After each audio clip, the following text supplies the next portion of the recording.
अध्यक्ष जी, यहाँ गुटबाजी दिख रही क्लियर कट। एक ग्रुप जो है सड़क में है, एक ग्रुप अंदर में है। नेता प्रतिपक्ष के बाजू वाले लोग सड़क में हो, नेता प्रतिपक्ष जी अंदर में है। ऐसा सरेआम गुटबाजी और किसी दल में अपन ने नहीं देखा। अध्यक्ष जी, गुटबाजी नहीं है, ये आपके खिलाफ धरना जो चलने वाला है। आधे को हमने सड़क में छोड़ दिया, आधा सदन में है।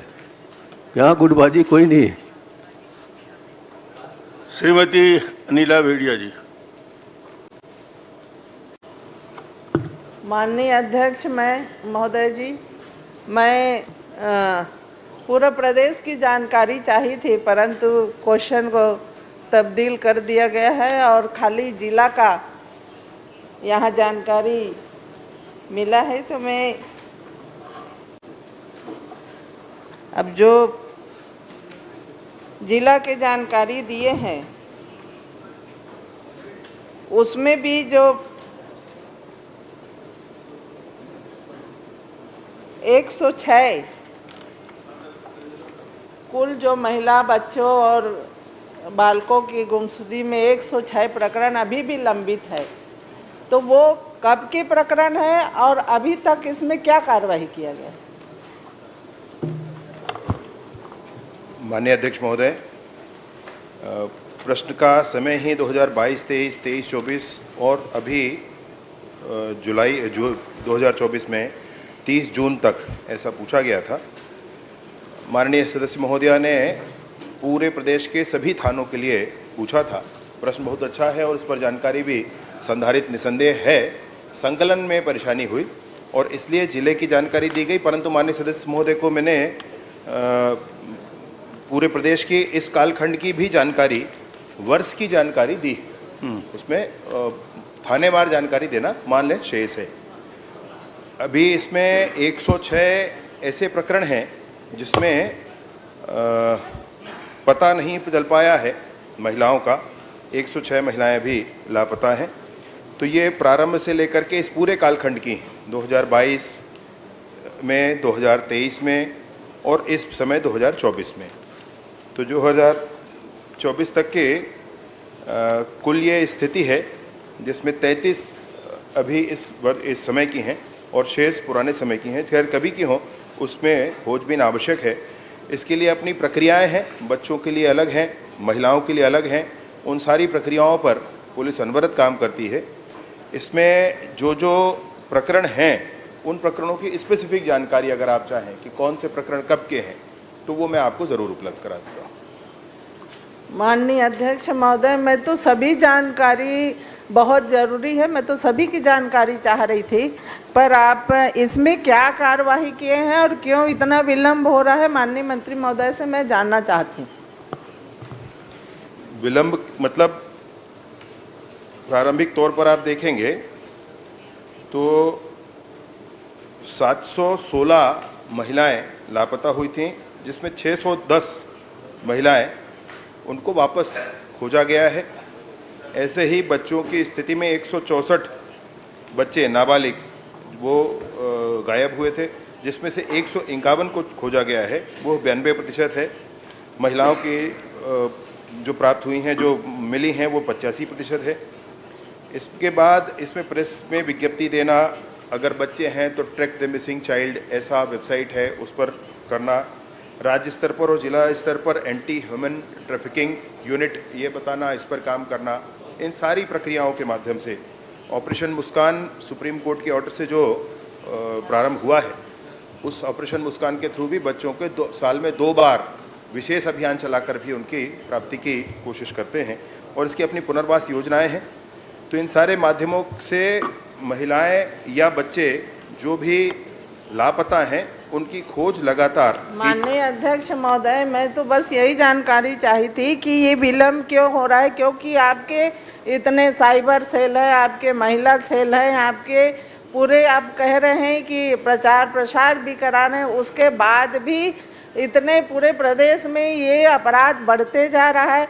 चाहे बच्चों की बात हो, चाहे महिलाओं की बात हो, तो इसमें आपने जैसे कई बार ये भी सुनने को मिला है कि कई दलालों के माध्यम से या कई ठेकेदारों के माध्यम से बच्चों और महिलाओं को बाहर के राज्य में भेजे गए हैं। तो आप ये बता दीजिए कि ऐसे दलालों और ठेकेदारों के ऊपर आपने क्या कार्रवाई की और कितने लोगों के ऊपर कार्रवाई की? जिनके माध्यम से इस तरीके के ह्यूमन ट्रैफिकिंग का विषय आता है, उसके कार्यवाही की अपनी प्रक्रिया है, उसका एसओपी भी जारी है, उसके आधार पर कार्रवाई होती है। अभी आप मुझे संख्यात्मक कहेंगे कि अभी अपने कितनी कार्रवाई की, तो ये बताना पाना अभी तुरंत में मुश्किल है। मैं आपको ज़रूर इसकी जानकारी उपलब्ध कराऊंगा। नहीं सर, जब क्वेश्चन लगता है तो ऐसा आपके अधिकारी लोग को तैयारी करना चाहिए, और आप बोल रहे हैं यहाँ बताना अभी संभव नहीं है, तो कम से कम आप प्रदेश का नहीं बता पा रहे हैं तो जिला का ही बता देते कि ऐसा हमारे जिला में कोई सक्रिय है क्या, ऐसे दलाल या ठेकेदार जो बाहर के प्रदेशों में लेके लड़कों को, लड़कियों को, महिलाओं को इस तरह के कृत्य कर रहे हैं। इसके बारे में आप जानकारी दीजिए। जो बाहर ले जाने वाली संस्थाएं हैं उनके लिए एक प्रक्रिया है जिसके अंतर्गत वो एसडीएम के माध्यम से पंजीकृत संस्थाएं ही अपने कॉशन मनी जमा करके ही ले जाती हैं। अन्य जो भी लोग हैं अगर ऐसा करते हैं तो वो गुनहगार हैं, वो ऐसा नहीं कर सकते। इन प्रक्रियाओं में जो कार्यवाही हुई है उससे मैं निसंदेह आपको अवगत कराऊंगा। आखिरी प्रश्न करिए एक और। बहुत माननीय अध्यक्ष महोदय, अभी तक ऐसा जिला में कोई कार्रवाई नहीं हो रहे हैं, आपके अधिकारी निष्क्रिय हैं और कानून व्यवस्था लचर होते जा रही है। इससे बहुत ध्यान देने की आवश्यकता है। माननीय अध्यक्ष महोदय, मैं मंत्री महोदय से यही चाहूँगी कि पूरे जिला में हो या प्रदेश में हो, इस तरह के दलाल और ठेकेदार सक्रिय हैं, उनके ऊपर कार्रवाई हो। ये मैं आपके माध्यम से माननीय मंत्री महोदय से कहना चाहूँगी। जी जी, माननीय अध्यक्ष महोदय, काफी गंभीर विषय है, चिंता कर लेंगे आप। जी माननीय रोहित जी, रोहित साहू। माननीय अध्यक्ष महोदय, मेरा प्रश्न पंचायत एवं ग्रामीण विकास का है। जो मनरेगा अंतर्गत कुछ 2022 में पंचायत एवं ग्रामीण विकास द्वारा मनरेगा संविदा भर्ती हुए 21 सहायक परियोजना अधिकारियों की सेवा समाप्त की गई थी, लेकिन कुछ ऐसी क्या आ गई जो सेवा भर्ती को कुछ दिन बाद सेवा समाप्ति के बाद फिर पुनः उसके इस नियम के तहत सेवा में उसको प्रदत्त किए गए हैं। मैं जानना चाहूंगा माननीय अध्यक्ष महोदय। माननीय अध्यक्ष महोदय, इस विषय पर पूर्व में भी उनको पूरी लिखित जानकारी माननीय सदस्य को दी गई है कि 2 जून 2022 को हड़तालरत कर्मचारी जिन्होंने नियमितीकरण की मांग को लेकर के तत्कालीन राज्य सरकार के विरुद्ध में हड़ताल किया था, उनको बर्खास्त किया गया था। चूँकि ये संविदा कर्मी थे और इनके स्थान पर जो नियमित सहायक परियोजना अधिकारी थे उनकी नियुक्ति उनको अतिरिक्त प्रभार दे दिया गया था। उसके पश्चात 15 जुलाई 2022 को तत्कालीन मुख्यमंत्री जी के आदेश से इस प्रत्याशा में कि कैबिनेट में इसको समर्थन मिल जाएगा, उनको 15 जुलाई 2022 को पुनः नियुक्ति दी गई। मतलब पुराना जो माननीय अध्यक्ष जी, निरस्तीकरण का सदस्य ने खाली पूछा है, ये बहुत भाषण देता है। इनको पुलिस कोई कंट्रोल में नहीं है। जब से ये पुलिस का प्रश्न नहीं है, मंत्री बना है, ये पुलिस वाला नहीं है। अरे भैया, पुलिस के ये पंचायत वाला है। जब से गृह मंत्री बना है तो जिला में इतना घटना होता है और कई प्रदेश 5 साल जिले की हाल करके रखे। माननीय अध्यक्ष महोदय, कवासी जी, आपको पहले प्रश्न में हस्तक्षेप करना था, अभी दूसरा प्रश्न आ गया है, पुलिस से हट के पंचायत में आ गया है, इसलिए आप बाद में कभी हस्तक्षेप करना। चलिए, तो इसमें 15 जुलाई को माननीय तत्कालीन मुख्यमंत्री जी के माध्यम से आदेश जारी किया गया और 22 जुलाई को कैबिनेट में उस आदेश का अनुमोदन हुआ, जिसमें ये कहा गया था कि जो उनको निकालने के जो आदेश हैं उसको समाप्त किया जाता है। अतः उनकी पुनः नियुक्ति 15 जुलाई के बाद से हो गई थी और इसमें इनको पुनः अब हटाने की कोई बात नहीं है, क्योंकि ये कैबिनेट के माध्यम से इनकी उस आदेश को समाप्त किया गया था। आपको प्रश्न यही था क्या रोहित जी? आपको प्रश्न था पुनः नियुक्ति दे दी गई है, ये जी। मंत्री जी का जवाब है। और कुछ पूछना है? माननीय अध्यक्ष महोदय, इसमें माननीय तत्कालीन पंचायत मंत्री इसी कार्य को लेकर माननीय मुख्यमंत्री जी को, तत्कालीन मुख्यमंत्री को पत्र लिखा था और ये अपर सचिव के द्वारा एक आदेश भी हुआ है कि ऐसा कोई नियम का प्रावधान नहीं है। और इसमें माननीय तत्कालीन पंचायत मंत्री जी साफ शब्द में दिए हैं इसमें माननीय मुख्यमंत्री जी को कि उसी पद पर पुनः रखा जाना सर्वथा अनुचित है और भविष्य में और कोई भी घटना घट सकती है। कर्मचारी जो जनहित तथा राष्ट्र हित में विपरीत कार्य कर रहे थे उनकी पुनः नियुक्ति अनुचित है, लेकिन इन सबके बावजूद इनको पुनः पदस्थापना मेरे बगैर अनुमोदन के, तत्कालीन पंचायत मंत्री के बगैर अनुमोदन के कर दी गई है, जो मुझे अस्वीकार्य है बोले। और इस पद के नियुक्ति के बाद माननीय तत्कालीन मंत्री जी इस पद से इस्तीफा भी दिए हैं माननीय महोदय।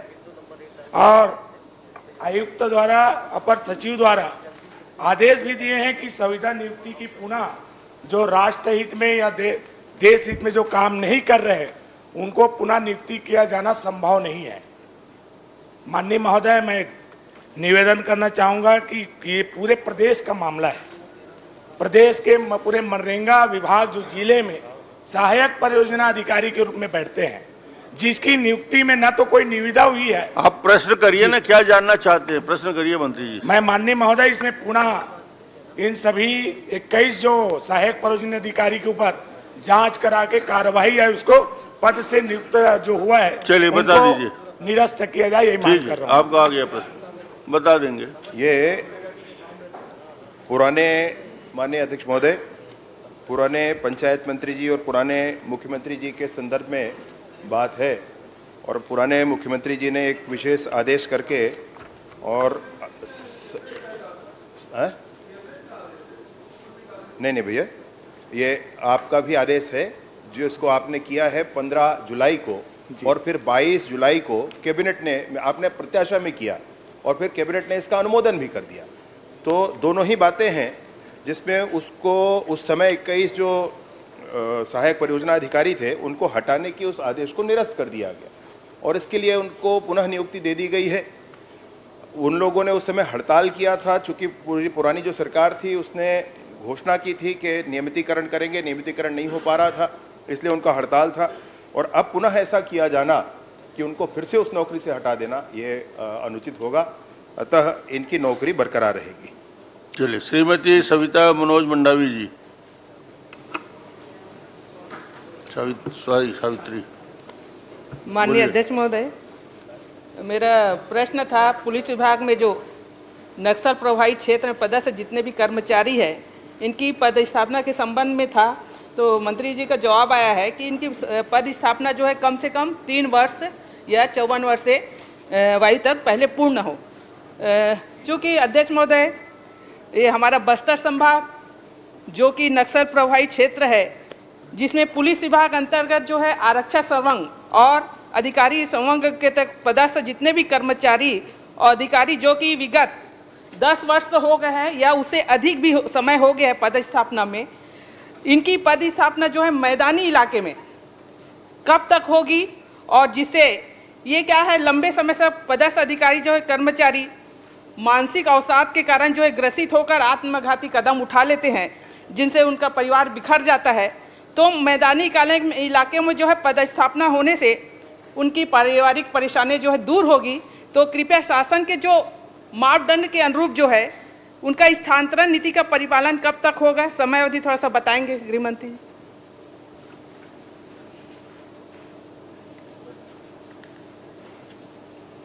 माननीय अध्यक्ष महोदय, माननीय सदस्य के प्रश्न के आधार पर एक लिखित उत्तर माननीय सदस्य को दिया गया है और जिसमें जो एसओपी जारी है स्थानांतरण के संदर्भ में वो बहुत स्पष्ट है। उसमें उप निरीक्षक स्तर के अधिकारियों कर्मचारियों के स्थानांतरण के लिए जब उनकी पदोन्नति होती है या प्रथम नियुक्ति होती है तो 3 वर्ष या 54 साल की उम्र, इस दोनों में से जो लागू हुआ उस आधार पर उनको वहाँ नियुक्ति दी जाती है। ऐसे ही निरीक्षक के स्थानांतरण के लिए पदोन्नति के समय 3 वर्ष या 54 वर्ष की आयु, इसके आधार पर उनका स्थानांतरण वहाँ किया जाता है, नक्सली क्षेत्रों में रखा जाता है। 3 वर्ष तक अगर वो पूरा हो गया है तो उनको बाहर आने की अनुमति भी होती है। सूबेदार के पद पर भी या रक्षित निरीक्षक के पद पर भी पदस्थापना सामान्यतः 3 वर्ष के लिए वहाँ पर किया जाता है, या 54 साल, ये जो भी समय पहले होता है उसके आधार पर उनका स्थानांतरण हो सकता है। नक्सल प्रभावित क्षेत्रों में पदस्थ अधिकारी कर्मचारियों के स्थानांतरण के लिए निरीक्षक, उप निरीक्षक, सूबेदार, निरीक्षक, रक्षित निरीक्षक, इस तरह के सभी अधिकारियों को सामान्यतः 54 वर्ष के लिए ऐसा रखा गया है। ये सारी बातें हैं, ये जो स्थानांतरण नीति में एक एसओपी में अभी उपलब्ध हैं, इस आधार पर इनका स्थानांतरण हो सकता है। अध्यक्ष महोदय, देखने में आता है कि पहुंच के कारण कई लोग 2-3 साल में ट्रांसफर करा लेते हैं और जो वहां डटे हैं नक्सल प्रभावित क्षेत्र में 10 साल से अधिक हो गया है, उन लोगों का स्थानांतरण नहीं हो पाया। तो ऐसा कुछ क्राइटेरिया बनना चाहिए ताकि वो मैदानी इलाके में आ सके। और मेरा दूसरा क्वेश्चन था माननीय गृह मंत्री जी से कि ये जो कर्मचारी जो आवास की व्यवस्था जो है बताने कृपा करेंगे, आवास जो है कब तक पूर्ण होंगे और नवीन आवास की स्वीकृति जो है कब तक होगी, समयावधि बताएंगे। माननीय अध्यक्ष महोदय, मैंने इस बात में बड़ी स्पष्टता के साथ विषय रखा है कि प्रावधान स्थानांतरण के क्या हैं और उसके आधार पर लोग आवेदन कर सकते हैं। वर्तमान में भी जिन्होंने आवेदन किया है ऐसे 694 लोग हैं और जिन लोगों को पात्र पाया गया है इन प्रावधानों के अंतर्गत वो 305 लोग हैं। इनके स्थानांतरण की प्रक्रिया कालांतर में की जाएगी। दूसरा जो मसला है आवास का, तो आवास की स्थिति तो मैंने चिंताजनक है माननीय अध्यक्ष महोदय, और ये जो चिंताजनक है मैं आपसे कहना चाहता हूँ कि 66,000 लगभग बल है, उसके विरुद्ध 18,000 ही आवास उपलब्ध हैं। ये स्थिति पूरे प्रदेश की है। निसंदेह इसमें बहुत काम करने की आवश्यकता है। एक अभी 24-25 के बजट में 962 और आवास बनाने का प्रावधान हुआ है, परंतु इसमें इसको और अधिक गति देने की आवश्यकता है। विगत 5 वर्षों में भी इस दिशा में अधिक कुछ नहीं किया गया, इसलिए आवास की स्थिति अब तक बनी हुई है। विगत 5 वर्षों में लगभग 2000 ही आवास इसमें निर्मित किए गए और इसलिए इसमें और अधिक काम करने की आवश्यकता है। माननीय मैं अध्यक्ष महोदय ये जानना चाहती हूँ कि कई लोग नक्सल इलाके में काम करने के बाद दोबारा उनको भेजा जाता है, इसमें कुछ क्राइटेरिया नियम बनना चाहिए ताकि उनको भी मौका आने मौका मिले। और इनका मूल विषय ये है कि 10-15 साल हो जाता है, क्या उनको बदलते हैं, यही इनकी चिंता है। माननीय अध्यक्ष महोदय, कुछ नीति हो तो बताइए। जी माननीय अध्यक्ष महोदय, माननीय विष्णुदेव साय जी के नेतृत्व में, उनके मार्गदर्शन में एक अच्छी कार्य योजना इस पर और बन रही है। वो शीघ्र आपके यहाँ सामने आएगी, जिसमें जो योग्य हो जाएंगे वो ऑनलाइन आवेदन कर पाएंगे। किसी नेता या किसी अधिकारी के दरवाजे जाकर खड़े होने की आवश्यकता नहीं होगी और उनका स्थानांतरण आदेश उनके घर पहुंच जाएगा। ये व्यवस्था की जा रही है। चलिए महोदय, जैसे माननीय सदस्य जी ने पूछा, माननीय मंत्री जी ने उत्तर दिया कि 3 वर्ष क्राइटेरिया बताया गया है, लेकिन मैं बीजापुर जिले की बात कर रहा हूँ। वहाँ 20-20 साल 22-22 साल से वहाँ पे पुलिस के जवान पदस्थ हैं, आज तक उनका स्थानांतरण नहीं हुआ है।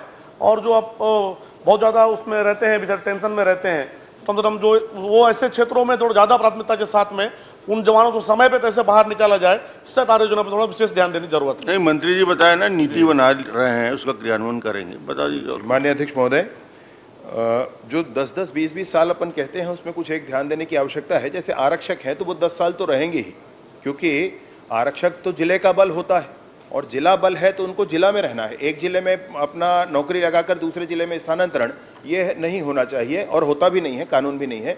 तो 10 साल तो उनका कानूनी है, उनको 10 साल वहाँ रहना ही है, उसके बाद उनके स्थानांतरण की स्थिति बनती है। और दूसरा ये है कि जिनका इतना समय हो गया उनको तुरंत स्थानांतरित कर दिया जाए, ऐसी कोई बात है नहीं। जिनकी इच्छा है वहाँ और रह सकते हैं, वहाँ पर एक्स्ट्रा बेनिफिट्स हैं उनके, तो वो रह सकते हैं वहाँ पर। सुदूर सघन नक्सल क्षेत्रों में है तो 50% अधिक उनको अपने मूल राशि का मिलता है, तो रहना चाहते हैं कुछ लोग। फिर भी जिन्होंने आवश्यकता समझी है, ऐसे 694 लोगों ने आवेदन किया है, उसमें से 305 पात्र हैं, इस पर कार्यवाही की जाएगी। भैयालाल रजवाड़े जी।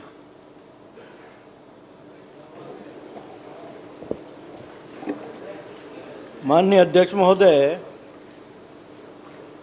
मेरा प्रश्न स्वास्थ्य मंत्री जी से है। बिल्कुल सही बोल रहे आप। क्योंकि मैं उस बारे में बहुत चिंता करता हूँ, इसलिए स्वास्थ्य मंत्री जी को चिंता कराने के लिए मैं खड़ा हुआ हूँ। अध्यक्ष महोदय, लेकिन इनका आज का गेटअप देख लिया जाए। मेरी आज की गेटअप नहीं है, ये पूर्ण स्वस्थ हैं। नहीं, आज और विशेष तैयारी में है। आपसे मैं कुछ ठीक लग रहा हूँ कि नहीं लग रहा हूँ? माननीय अध्यक्ष महोदय, मैं स्वास्थ्य मंत्री जी से पूछा हूँ कि बैकुंठपुर जिला अस्पताल में कितने सेटअप हैं अस्पताल का। गेटअप के बाद सेटअप होता है ना, इसलिए पूछा हूँ मैं कितने सेटअप हैं, क्या यदि हाँ तो कौन कौन से पद भरे हैं, कौन रिक्त हैं, उनकी क्षमता कितनी है, तथा वर्तमान में और किन किन पदों के स्टाफ की आवश्यकता है। विगत 2 वर्षों में कितने मरीज हॉस्पिटल में एडमिट किए गए तथा कितने मरीज अन्य अस्पतालों में भेजा गया। मैं ये मंत्री जी से पूछा हूँ।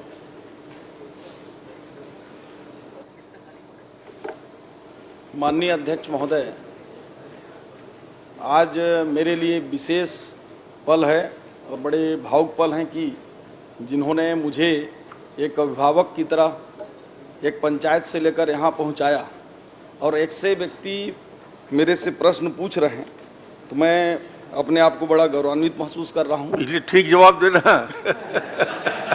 और उन्होंने ऐसा प्रश्न भी पूछा है जो लोकहित और जनहित में है। तो माननीय अध्यक्ष महोदय, मैं बताना चाहूँगा कि बैकुंठपुर जिला अस्पताल में सिविल सर्जन से लेकर विभिन्न स्टाफों के 188 पद स्वीकृत हैं। उनके विरुद्ध में 111 लोग कार्यरत हैं, 77 पद रिक्त हैं। उसमें माननीय मुख्यमंत्री जवाब आ जाए ना। सेटअप पूछ रहे हैं, सेटअप कितना? नहीं, जवाब आ जाए फिर आप प्रश्न कर लेंगे। तो 77 पद जो रिक्त हैं माननीय अध्यक्ष महोदय, उसमें 98 पद हम जीवन दीप समिति, डीएमएफ और एनएचएम से भर लिए हैं, लेकिन उनकी चिंता जायज है। हमारे पास जो विशेषज्ञ डॉक्टर हैं उसमें 6 पद रिक्त हैं और चिकित्सा अधिकारी 9 पद रिक्त हैं, जिसकी उन्होंने शायद उसी के लिए उन्होंने चिंता किया होगा। साथ ही साथ जो मरीजों की भर्ती और रेफर की उन्होंने बातचीत पूछी है, तो 2022-23 में 19,821 मरीज भर्ती हुए जिला अस्पताल बैकुंठपुर में। उसमें से 1410 को रिफ़र किया गया और 22-23 में 20,103, उसमें 1941 रिफ़र किया गया। और अभी इस वित्तीय वर्ष में 5318 अप्रैल से लेकर जून तक में 5318 मरीज वहाँ पर आए, भर्ती हुए। उसमें 481 हम लोगों ने रिफ़र किया। औसतन 9 से 10% रिफ़र करना पड़ रहा है माननीय अध्यक्ष। चलिए ठीक। माननीय अध्यक्ष महोदय, मंत्री जी बोले कि 188 नहीं, 187 पद वहाँ का स्वीकृत है, 111 कार्यरत है और 76 रिक्त है। दूसरा है सिविल सर्जन 1 है, लेकिन वहाँ खाली है। तीसरा चिकित्सक प्रथम श्रेणी का 13 है, उसमें 7 भरा है और बाकी खाली है। चिकित्सक अधिकारी 25 हैं, जिसमें 16 भरा है, 9 खाली है। ये सब जो खाली हैं, इसी के चलते रेफर हो रहा है। तो सब डॉक्टर अगर रहते तो रेफर नहीं होता। आए दिन वहाँ जो रेफर हो रहा है, ये रेफर कब तक ख़त्म होगा, मैं आपसे जानना चाहता हूँ। माननीय अध्यक्ष महोदय, प्रदेश में विशेषज्ञ डॉक्टरों की कमी है और बैकुंठपुर जिला अस्पताल से मैं भी वाकिफ़ हूँ, चूँकि मेरे भी जिला में अभी तक जिला अस्पताल संचालित नहीं है। दोनों जिले का संयुक्त रूप से संचालित है। सिविल सर्जन आपको मैं 15 दिन के अंदर उपलब्ध करा दूंगा रेगुलर। साथ ही जो विशेषज्ञ चिकित्सक हैं, इनको भी 100% तो नहीं, लेकिन 6 में जो 2-3 बहुत ज़रूरी हैं, इनको 15 दिन के अंदर मुहैया करा देंगे। और साथ ही साथ 15 दिन के अंदर जो मेडिकल ऑफिसर की कमी है, उसको 100% भर दिया जाएगा। माननीय अध्यक्ष महोदय, श्याम बिहारी जी, माननीय मंत्री जी, जो घोषणा करते हैं उसको पूरा भी करना पड़ता है। मैं आपको ध्यान आकर्षित करवा रहा हूँ थोड़ा। माननीय अध्यक्ष महोदय, हमने विधानसभा में जो भी घोषणा की है, आप बताइए उसको नहीं पूरा किए होंगे। तो हमने बोला था पूरा वेयर हाउस के जितने भी प्रबंधक है सबको चेंज कर देंगे, हमने चेंज कर दिया पूरा, पता कर लीजिए।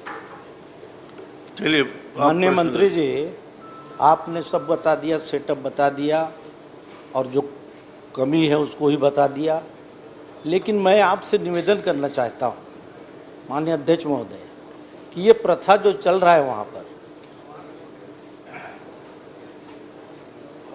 जो डॉक्टर अपने घरों में मेडिकल दुकान लगा के रखे हैं, घरों में, ये कब तक समाप्त होगा?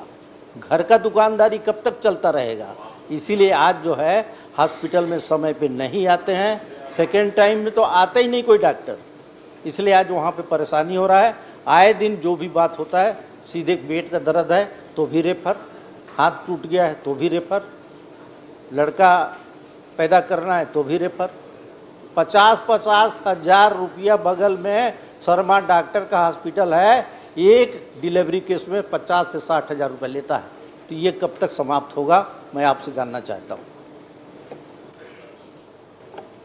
माननीय अध्यक्ष महोदय, डॉक्टरों को चूंकि वहाँ पूरे सदस्यों को बताना चाहूँगा कि 2 प्रकार के डॉक्टरों का उसमें वो रहता है। एक तो जो प्रैक्टिशनर डॉक्टर होते हैं जो अपने घरों में खाली टाइम में प्रैक्टिस करते हैं वो होते हैं, और दूसरे नॉन प्रैक्टिस वाले होते हैं। तो जो नॉन प्रैक्टिस है उनको हम अलग से कुछ उनको अलाउंस देते हैं, लेकिन जो प्रैक्टिस करने वाले डॉक्टर हैं वो अपने हॉस्पिटल टाइम के अलावा अपने घरों में भी वो लोग प्रैक्टिस और मरीजों को देखते हैं। बाकी आपकी चिंता जायज़ है, मैं भी उससे वाकिफ़ हूँ। महिला चिकित्सक की हम लोगों ने नियुक्ति किया था, एनेस्थीसिया भेजा था, बॉन्ड वाले सर्जन भेजा था, लेकिन उन्होंने ज्वाइन नहीं किया। उस पर भी हम लोग कुछ और कठोर नियम बनाने वाले हैं। फिर भी 15 दिवस के अंदर कहीं से व्यवस्थित करके एनेस्थीसिया और महिला और सर्जन की हम व्यवस्था करेंगे, ताकि कम से कम जो डिलीवरी की समस्या है वो दूर हो जाए। आप डेट नोट कर लीजिए, 15 दिन के बाद मेरे को बताइए। मैं नोट कर लिया और आपसे पूछूंगा, लेकिन आप मुझको ये बताइए कि एनेस्थीसिया तो एक है और वो 1 महीना बचा है उसका, वो बाउंड वाला है, फिर क्या करोगे? फिर एनेस्थीसिया नहीं रहेगा, गायनकोलॉजिस्ट है नहीं, सर्जन है नहीं, तो क्या होगा फिर हॉस्पिटल का? फिर रेफर रहेगा, वो बंद नहीं होना है। माननीय अध्यक्ष महोदय, मंत्री जी ने स्वीकार किया है कि वो उनके गुरु हैं, उनके चेले हैं। तो ये गुरु और चेले मिल के कोरिया जिले में बैठ के ये मामला सॉल्व नहीं कर सकते? छोटी छोटी सी बात। हाँ, यहाँ तक नहीं आना चाहिए।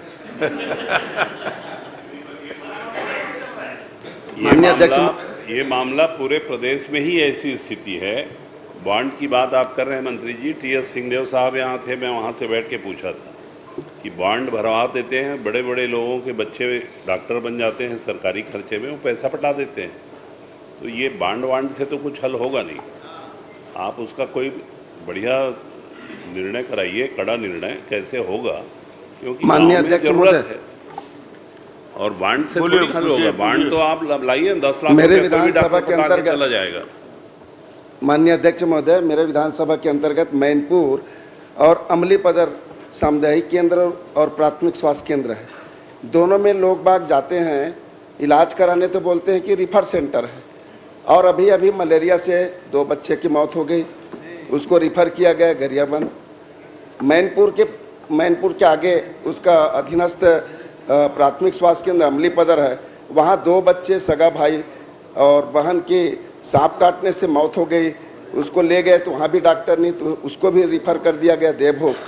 मैं चाहूँगा कि ऐसे रिफ़र सेंटर में डॉक्टर की नियुक्ति अति शीघ्र करेंगे माननीय मंत्री जी। चलिए, आपने बता दिया मंत्री जी। माननीय अध्यक्ष महोदय, अभी 2-3 प्रकार के तीनों का प्रश्न आए हैं। माननीय भैयालाल जी को मैं कहना चाहूँगा कि ऐसी स्थिति निर्मित ना हो, इसके लिए हम दोनों बैठकर चिंता करेंगे। दूसरा, आदरणीय धर्मजीत सिंह जी ने जो डॉक्टरों के लिए कहा, तो मैं बताना चाहूँगा सदन को कि 1079 डॉक्टरों की हम विशेषज्ञ से लेकर जो मेडिकल ऑफिसर और विभिन्न विभागों के जो डॉक्टर हैं उनकी भर्ती प्रक्रिया प्रारंभ कर दिए हैं। साथ ही 8084 स्टाफ नर्स से लेकर भृत्य तक के उनकी नियुक्ति कर रहे हैं। 232 प्रोफेसर, असिस्टेंट प्रोफेसर और एसोसिएट प्रोफेसर डॉक्टर को भर्ती के लिए हमने पीएससी को भेज दिया है माननीय अध्यक्ष महोदय। इस प्रकार 10,000 के आसपास स्टाफ से लेकर डॉक्टर की भर्ती प्रक्रिया हम इस साल करने की तैयारी में हैं। साथ ही उन्होंने अमली बदर की जो बातचीत कही गरियाबंद जिले का, मैं खुद ही सुपेबेड़ा क्षेत्र में गया था माननीय अध्यक्ष महोदय और अपने साथ 7 डॉक्टर लेकर गया था, 2 डॉक्टर स्पेशलिस्ट और 5 मेडिकल ऑफिसर। साथ ही साथ उस क्षेत्र में किडनी से संबंधित भी एम्स से बातचीत करके वहाँ हर सप्ताह 2 दिन वहाँ एम्स के नेफ्रोलॉजिस्ट वहाँ बैठ रहे हैं अध्यक्ष महोदय। चूँकि मैं स्वीकार करता हूँ कि स्वास्थ्य विभाग में डॉक्टरों की जो विशेषज्ञ हैं उनकी नितांत कमी है और इसके लिए मैं सभी सदस्य से भी आह्वान करता हूँ कि आपको कहीं भी कोई डॉक्टर अगर तैयार होता है तो आप बताइए, हम 24 घंटे के अंदर उनकी संविदा में या फिर अन्य एनएचएम से कहीं से तत्काल हम नियुक्ति करेंगे, डीएमएफ से करेंगे, वो मेरी जवाबदारी है। आप सभी से भी मेरा विशेष गजेंद्र यादव जी। विधान अध्यक्ष जी जे विधानसभा के अध्यक्ष डॉक्टर साहब हो, सब पे कमी हो जाए लेकिन डॉक्टर की कमी झन हो। माननीय मंत्री जी, आपने बताया नहीं, गायनकोलॉजिस्ट, सर्जन और एनेस्थीसिया का 1 महीना बाकी है, गायनकोलॉजिस्ट है ही नहीं है और सर्जन है ही नहीं, तो डिलीवरी केस या कोई और एक्सीडेंट का मामला कैसे चलटेगा, ये मुझको बताइए। कब तक आप आपको सदन में बोल रहा हूँ जिम्मेदारी से अध्यक्ष महोदय कि 15 दिन के अंदर ये तीनों की व्यवस्था चलिए 15 दिन में हो जाएगा। हॉस्पिटल है और ये दुकानदारी कब तक खत्म होगा, तो इसके लिए आप बताइए कि मैं कार्रवाई करूंगा। अगर ये दुकानदारी जांच करवाइए आप, चलिए गजेंद्र जी, ठीक, कोई भी आएगा बताइएगा, आप ऐसा मामला भेज के जांच करवाइए, ठीक रजवाड़े जी, जांच करवा कर काफी आ गया। निश्चित रूप से आप, अरे गजब हो गया, आप ऐसा बोल रहे हो। आप अमला भेज करके जांच करवाइए, ऐसे पाए जाने पर क्या उनके ऊपर कार्रवाई करेंगे या उनके लिए आप कुछ उनको अलग से देंगे, उनका मानदेय बढ़ाएंगे ताकि वो दुकानदारी बंद हो। आप ऐसे केस को मेरे को विशेष रूप से अलग से लिख कर दे देंगे, मैं निश्चित रूप से उसमें जांच भी कराऊंगा, कार्यवाही भी कराऊंगा। माननीय अध्यक्ष महोदय जी, ये सभी विधानसभा में है, हर विधानसभा में है, जितने भी डॉक्टर रहते हैं, लेकिन डॉक्टर लोग अस्पताल में नहीं रहते हैं, वो क्लिनिक खोल के अपने माननीय यहाँ रहते हैं। अब जब बोलते हैं जाते हैं ना, तब वहाँ पर कोई डॉक्टर नहीं मिलता है, वो आ जाना मेरे क्लिनिक में, ऐसे बोलते हैं। ये हर विधान हो गया विजयलाल जी, पर्याप्त हो गया। नहीं अभी बाकी है मेरा, बड़े मुश्किल से तो अवसर आया है। माननीय अध्यक्ष महोदय, चीले को ठीक से तैयार नहीं किए हो क्या? कहा हूं मैं कि हमारे क्षेत्र में आजकल छोटे छोटे बच्चों का हार्ट अटैक हो रहा है, कैंसर इतना ज़्यादा हो रहा है। मैं कहा कि कम से कम आप दिल्ली से या कहीं से उनके लिए विशेष डॉक्टर बुला करके उधर परीक्षण करवाइए ताकि ये बीमारी क्यों फैल रहा है, इसके लिए क्या व्यवस्था कुछ करेंगे क्या आप? रेसना गुरु एक अंगूठा तो लिख आए एक। निश्चित रूप से हमारे यहाँ कैंसर के लिए भारत के प्रमुख हॉस्पिटलों में से एक हमारा मेकाहारा में कैंसर संस्थान है और हम लोग अभी कुछ मशीनों को देख रहे हैं जो स्थानीय स्तर पर भी जो जिला हॉस्पिटलों में परीक्षण कर सकें। ऐसे कैंसर की जांच करने के लिए जिला हॉस्पिटल में भी हम प्लान कर रहे हैं, तो अगर उस प्लान के तहत अपने बैकुंठपुर में भी हम लोग करेंगे। और आप ठीक हो गया, बहुत हो गया। माननीय अध्यक्ष महोदय जी, हमारे यहाँ डायलिसिस का जो मशीन है 4, वो डायलिसिस का मशीन नहीं चल रहा है, क्या कारण है? उसमें मैं पूछा डॉक्टर से तो बोलता है इसका डीएमएफ से पेमेंट ही नहीं हो रहा है, इसलिए मशीन खराब पड़ा है। तो ये कब तक बन जाएगा और कब तक उनका पेमेंट हो जाएगा? और मेरा ठीक होने थोड़ी चलेगा, जनता का ठीक नहीं रहेगा तो कैसे चलेगा? माननीय अध्यक्ष महोदय, मैं 2 महीना पहले गया था जिला हॉस्पिटल में, तो वहाँ सभी मशीनें चल रही थी, परंतु माननीय सदस्य अगर कह रहे हैं कि नहीं चल रही है तो उसको शीघ्र करवाएंगे क्योंकि वो जरूरी विषय है। और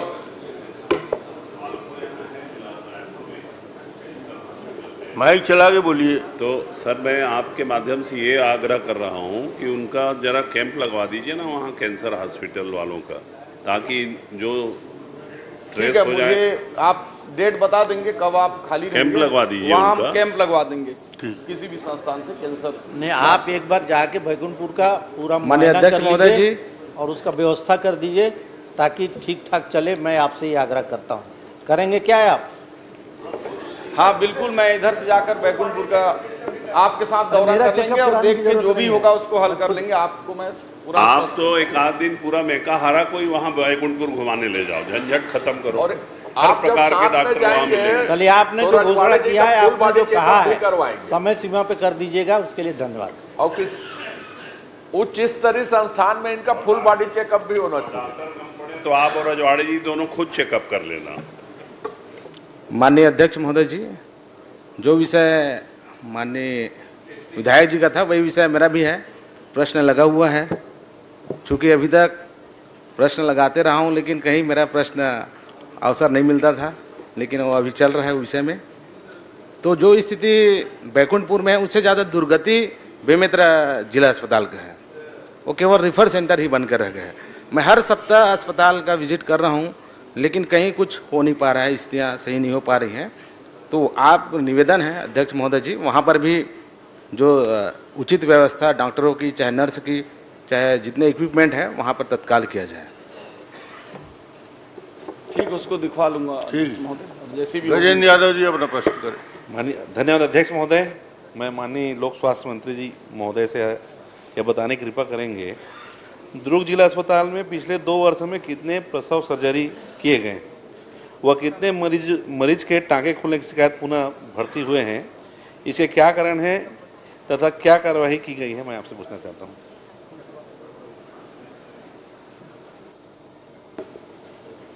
माननीय अध्यक्ष महोदय, दुर्ग जिला अस्पताल में पिछले 2 वर्ष में 6214 सर्जरी किए गए हैं प्रसव हेतु, और जिसमें 16 मरीजों के टाँके खुलने की शिकायत प्राप्त हुई है और जिन्हें पुनः जो है टाँका लगाकर और दवाइयाँ देकर उसको पूर्ण रूप से ठीक कर दिया गया।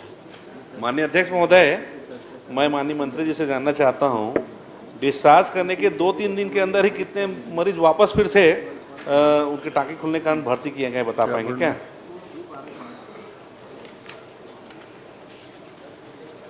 पिछले 2 सालों में माननीय अध्यक्ष महोदय 16 ऐसे प्रकरण आए थे और 16 प्रकरणों में 18/4/2022 से लेकर 31/8/2023 तक की स्थिति में 16 केस अलग अलग दिवस में आए थे और सभी को टाँका लगाकर ठीक कर दिया गया। पिछले 6 महीने से किसी प्रकार की टाँका खुलने की शिकायत नहीं प्राप्त हुई। नहीं माननीय अध्यक्ष महोदय, माननीय मंत्री जी, अभी मेरी जानकारी में मैं खुद 15 दिन पहले एक पेशेंट की शिकायत आया कि ब्लड हो निकल रहा है, टाँका खुल गया है। 15 दिन पहले ही मैं उसको वापस वहाँ एडमिट कराया। इसलिए मैं पूछ रहा हूँ, आपको जो जानकारी विभाग के द्वारा दी गई है, पता नहीं कैसे आप जानकारी दे रहे हैं। माननीय अध्यक्ष महोदय, मैं बताना चाहता हूँ, लगातार हमारे जिला अस्पताल में, चूँकि संभाग का बड़ा अस्पताल है और बहुत बड़ी संख्या में प्रसव करने महिलाएं आती हैं, ये लगातार ये देखा जाता है कि वहाँ पे टाँके खुलने की शिकायत 2-3 दिन के अंदर फिर से उनको वापस एडमिट किया जाता है और बार बार ब्लड निकलता है, टाँके से ब्लड निकलने की जो कमी है, क्या ये जो लापरवाही हो रहा है उसको अपन सुधारने की कोशिश करेंगे क्या?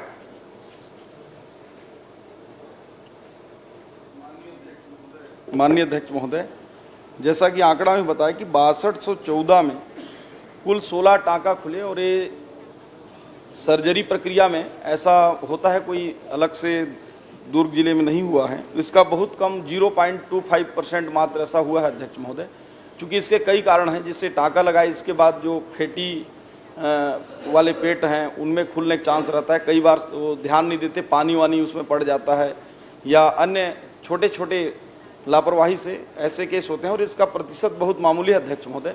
और पिछले जैसा मैंने बोला कि उसमें 6 महीने में आए नहीं है, परंतु सदस्य महोदय अगर कह रहे हैं तो उसकी भी हम चिंता कराएंगे कि ऐसी घटना कम हो और ये सामान्य प्रक्रिया है। ठीक, माननीय अध्यक्ष महोदय, इसमें मैं एक निवेदन कर रहा हूँ, ये जो समस्या आ रही है उसका एक बड़ा कारण है, जैसे माननीय पूर्व सदस्यों ने भी कहा, स्टाफ की समस्याएं लगभग हर जिला अस्पतालों में है। आपसे मैं निवेदन करता हूं कि पूर्व में आपके कार्यकाल में जीवन दीप समिति से 10 रुपये लिया जाता था। वो 10 रुपये बहुत छोटी राशि हुआ करती थी, लेकिन अध्यक्ष महोदय उस 10 रुपये से हम बहुत सारी व्यवस्थाएं जिला अस्पताल को देते थे। मैं आपसे ये पूछना चाहता हूँ, मैं आग्रह करना चाहता हूँ क्या वह जीवन दीप समिति में के द्वारा जो 10 रुपया शुल्क लिया जाता था उसको वापस फिर से चालू करेंगे क्या? आपसे निवेदन है। देखिए, हमारी सरकार की जो नीति है आयुष्मान कार्ड योजना के तहत, उसमें पर्याप्त इंसेंटिव डॉक्टर्स को और हॉस्पिटल के लिए भी हमारे यहाँ उपलब्ध हो जाते हैं माननीय अध्यक्ष महोदय। इसलिए स्थानीय जीवन दीप के जो कमेटी है उसके ऊपर ये छोड़ा गया है। अगर वो चाहें तो प्रारंभ कर भी सकते हैं और ऐसी कोई बाध्यता नहीं है, और जहाँ नहीं चालू करना है वहाँ नहीं भी कर सकते हैं। वो स्थानीय जीवन दीप समिति के ऊपर वो निर्भर है। धन्यवाद माननीय मंत्री जी। ठीक मान जी। अध्यक्ष महोदय, मैं आपके गृह मंत्री जी की दाद देना चाहता हूं। उन्होंने बड़ी दिलेरी से स्वीकार किया है कि प्रदेश के इन 6 महीनों में 273 नक्सली घटनाएं हुई हैं। मतलब 6 महीने में शायद 182, 83, 84 दिन होता होगा, और उस बीच आपने 273 नक्सली घटनाएं बताई हैं। नक्सली घटनाओं में नक्सली पुलिस मुठभेड़ की 92 घटनाएं शामिल हैं, और इन घटनाओं में 19 जवान शहीद हुए हैं, 88 मरे हैं, एक घायल हैं जिनका इलाज चल रहा है, और 34 आम नागरिकों की हत्या की गई है। अध्यक्ष महोदय, मैं सबसे पहले तो ये पूछना चाहता हूँ, जो 34 आम नागरिकों की हत्या करना बताया गया है, वो हत्या किस प्रकार से हुई है? क्या गोली से हत्या मरे हैं, या गला काट के उनकी हत्या की गई है, या किसी अन्य प्रकार से 34 आम नागरिक की मृत्यु हुई है? ये बताने कैसे करें। माननीय अध्यक्ष महोदय, माननीय नेता प्रतिपक्ष जी, उनकी बातें मैंने गुगली बॉल जाए टाइप कर रहती हैं, तो मैं प्रारंभ से ही उसमें ज़्यादा चिंतित था और सोच रहा था, परंतु ये विषय ध्यान में आया कि इन सारी बातों को बहुत स्पष्टता के साथ सबके बीच सदन में रखा जाए। इसमें कोई संशय नहीं है कि जो घटनाएं हुई हैं और जो मुठभेड़ हुई हैं उनकी संख्या 273 है, और 92 घटनाएं ऐसी शामिल हैं जिसमें सुरक्षा बलों के बीच और नक्सलियों के बीच मुठभेड़ हुई है। इसमें 19 जवान हमारे शहीद हुए हैं, 88 घायल हुए हैं जो अब स्वस्थ हैं, लगभग दो चार को एक छोड़कर। माओवादियों के द्वारा 34 लोगों की हत्या की गई। मैं इस 34 का भी विषय माननीय नेता प्रतिपक्ष जी ने कहा तो मैं रखता हूं माननीय अध्यक्ष महोदय। इसमें 4 ऐसे हैं जिनको जन अदालत लगा करके नक्सलियों ने मार डाला। इसमें आईडी के ब्लास्ट से मरने वाले आईडी नक्सलियों ने बिछा रखे हैं। बस्तर के गांव के विकास के मार्ग पर नक्सलियों ने आईडी बिछा रखा है। अभी आईडी किसी को पहचानता नहीं है माननीय अध्यक्ष महोदय। सुरक्षा बलों को रोकने के लिए बिछाए हैं, आम नागरिक भी उसमें मारे जाते हैं, जानवर भी मारे जाते हैं, और मुझे तो ये लगता है कि कभी नक्सली भी उसमें मारे जाते होंगे। मुखबिरी के आरोप में 24 लोगों को मौत के घाट उतारा है नक्सलियों ने, और नक्सलियों की फायरिंग में एक मृत्यु हुई है। इस तरीके से 34 कुल आम नागरिक इसमें हताहत हुए हैं, जिसकी जानकारी माननीय नेता प्रतिपक्ष जी ने चाहिए। माननीय अध्यक्ष महोदय, मारे गए 137 नक्सलियों तथा गिरफ्तार किए गए 401 नक्सलियों में से कितने कितने नक्सली इनामी नक्सली थे, कितने बाहरी थे, और कितने छत्तीसगढ़ के थे? Pointed question. माननीय अध्यक्ष महोदय, इसकी पूरी जानकारी है, पदभार संख्या है, SZCM है जो स्टेट जोनल कमेटी मेंबर हैं, ऐसे 2 लोग हैं जिनके ऊपर 25 लाख का इनाम था। डिविजनल कमेटी मेंबर हैं, ऐसे 6 लोग हैं जिन पर 8 लाख का इनाम था। कंपनी सदस्य हैं, ऐसे 13 लोग हैं जिन पर 8 लाख का इनाम था। कंपनी डिप्टी कमांडर हैं, 1 है जिस पर 8 लाख का इनाम था। कंपनी स्नाइपर कमांडर है जिस पर 8 लाख का इनाम था, 1 है इसकी संख्या। स्मॉल एक्शन टीम कमांडर 1 है जिस पर 8 लाख का इनाम था। एरिया कमेटी सदस्य 22 है जिन पर 5-5 लाख के इनाम थे। LGS कमांडर है 1 जिस पर 5 लाख का इनाम था। प्लाटून सेक्शन कमांडर को कहते हैं जो 1 है, उन पर 3 लाख का इनाम था। सब जोनल एंटी सदस्य 1 है जिस पर 3 लाख का इनाम था। PPCM 13 हैं जिन पर 2 लाख का इनाम था। प्लाटून सदस्य 4 हैं जिन पर 2 लाख का इनाम था। कंपनी PM 5 हैं, प्रत्येक पर 2 लाख का इनाम था। LGS सदस्य 2 हैं जिन पर 1 लाख का इनाम था। ऐसी है कैटेगरी और है LOS करके, उन पर 3 हैं, उन पर 1 लाख का इनाम था। मिलिशिया कमांडर 8 हैं जिन पर 1 लाख का इनाम था।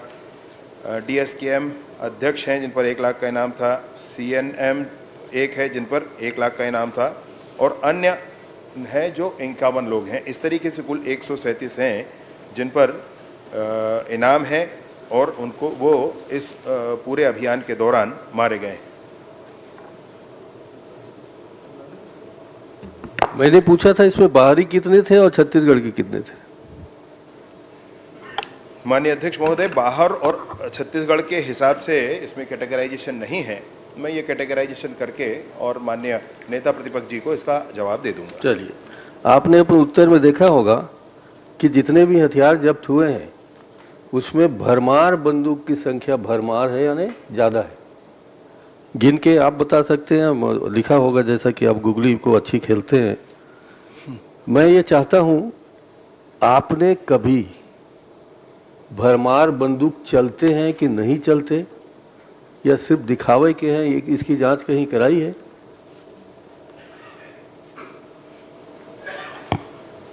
मैं इस माननीय अध्यक्ष महोदय इस शंका का अर्थ मैं नहीं समझ पा रहा हूं। इस मुठभेड़ में जो चीजें जब्त हुई हैं माल खाने में है। चलिए, आपकी शंका का समाधान मैं कर देता हूं। आप स्वयं भी जाकर देख सकते हैं जब आपकी इच्छा हो। मैं भी आपके साथ चलूंगा। इसमें संशय किस बात की?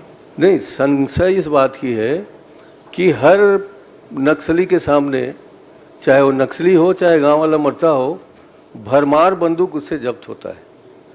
अब तक कितने भरमार बंदूक जब्त हुए? क्या उसी भरमार बंदूक को ले जाके नक्सली को जब्त करते हैं? क्या वो भरमार बंदूक चलने लायक है? भरमार बंदूक 1947 के पहले कितने चलते थे, अभी कितने चलते हैं? क्या आपने आज की तारीख में एक भी भरमार बंदूक से फायरिंग करते हुए देखा है? मेरी शंका यह है कि नक्सली बताने के लिए पुलिस, आप नहीं, पुलिस वाले भरमार बंदूक को लेके जाते हैं, उसके बाडी के साथ भरमार बंदूक रख देते हैं, भरमार बंदूक जब्त हो जाता है, वो नक्सली हो जाता है। इसी तरीके से बहुत सारे आम लोगों को आपने नक्सली बनाया है। अगर इसकी जानकारी है तो है कहिए, नहीं है तो एक बार चेक कराइए क्या भरमार बंदूक चलने लायक है।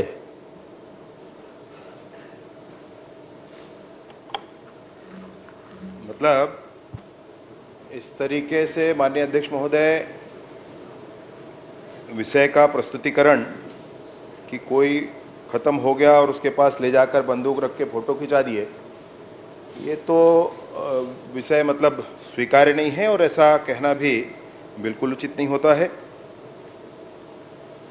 वैसे ये जानकारी एक और आई है, मैं आपके सामने रख देता हूँ। अभी तक सिर्फ भरमार बंदूक का ही मामला नहीं है। प्रदेश में नक्सली मुठभेड़ में 1 दिसंबर से लेकर के 30 जून के बीच में माननीय विष्णुदेव साय जी की सरकार के समय जो AK-47 है वो 5 बरामद हुए हैं माननीय अध्यक्ष महोदय। LSR LMG 1 बरामद हुआ है, इंसास LMG 1 बरामद हुआ है, राइफल 2 बरामद हुए हैं, इंसास राइफल 4 बरामद हुआ है, BGL राइफल 4 बरामद हुआ है, BGL लांचर बड़ा 3 बरामद हुआ है, BGL लांचर छोटा 6 बरामद हुआ है। बहुत सारे हैं माननीय अध्यक्ष। वो तो आपने अपने उत्तर में दे दिया है। आपने वो उत्तर में दे दिया है, जो कंप्लीट कर लेने दे। जो आपने उत्तर में नहीं दिया है वो मैं पूछ रहा हूँ। नहीं, मैं वही कह रहा हूँ आपसे। और आपकी जानकारी के लिए, मैं भी 1995 में गृह मंत्री था, 95 में मध्य प्रदेश में। उस जमाने में भरमार बंदूक जब्त नहीं होते थे, अब कैसे जब्त हो रहे हैं? तो क्या उस जब्त होने वाले भरमार बंदूक को आप जांच कराएंगे कि चलने लायक है नहीं चलने लायक? इतनी कह रहा हूँ, आप अभी घोषणा कर दीजिए कि जो इतने भरमार बंदूक आज की तारीख में है आप उसको जब्त कराएंगे और संख्या बनी रहेगी। और चलिए, इसमें आप उत्तर नहीं दे पाएंगे मुझे पता है।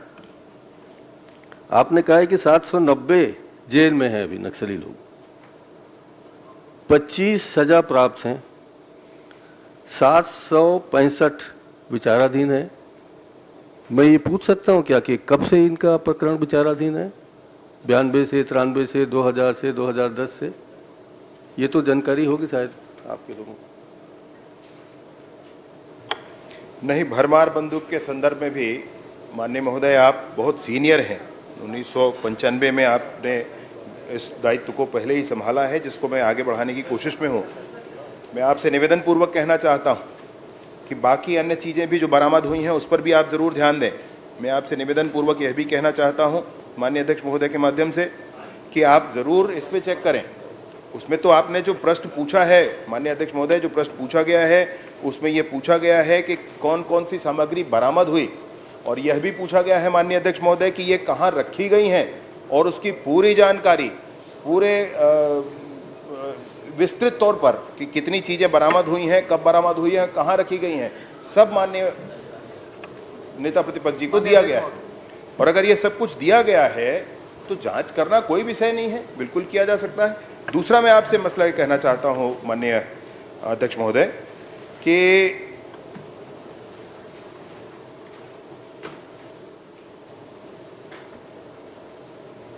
जितनी भी घटनाएं हुई जिसमें लोग मारे गए उनके खिलाफ कोई एफआईआर है, उनके खिलाफ कोई प्रकरण है, ऐसा कोई नहीं है।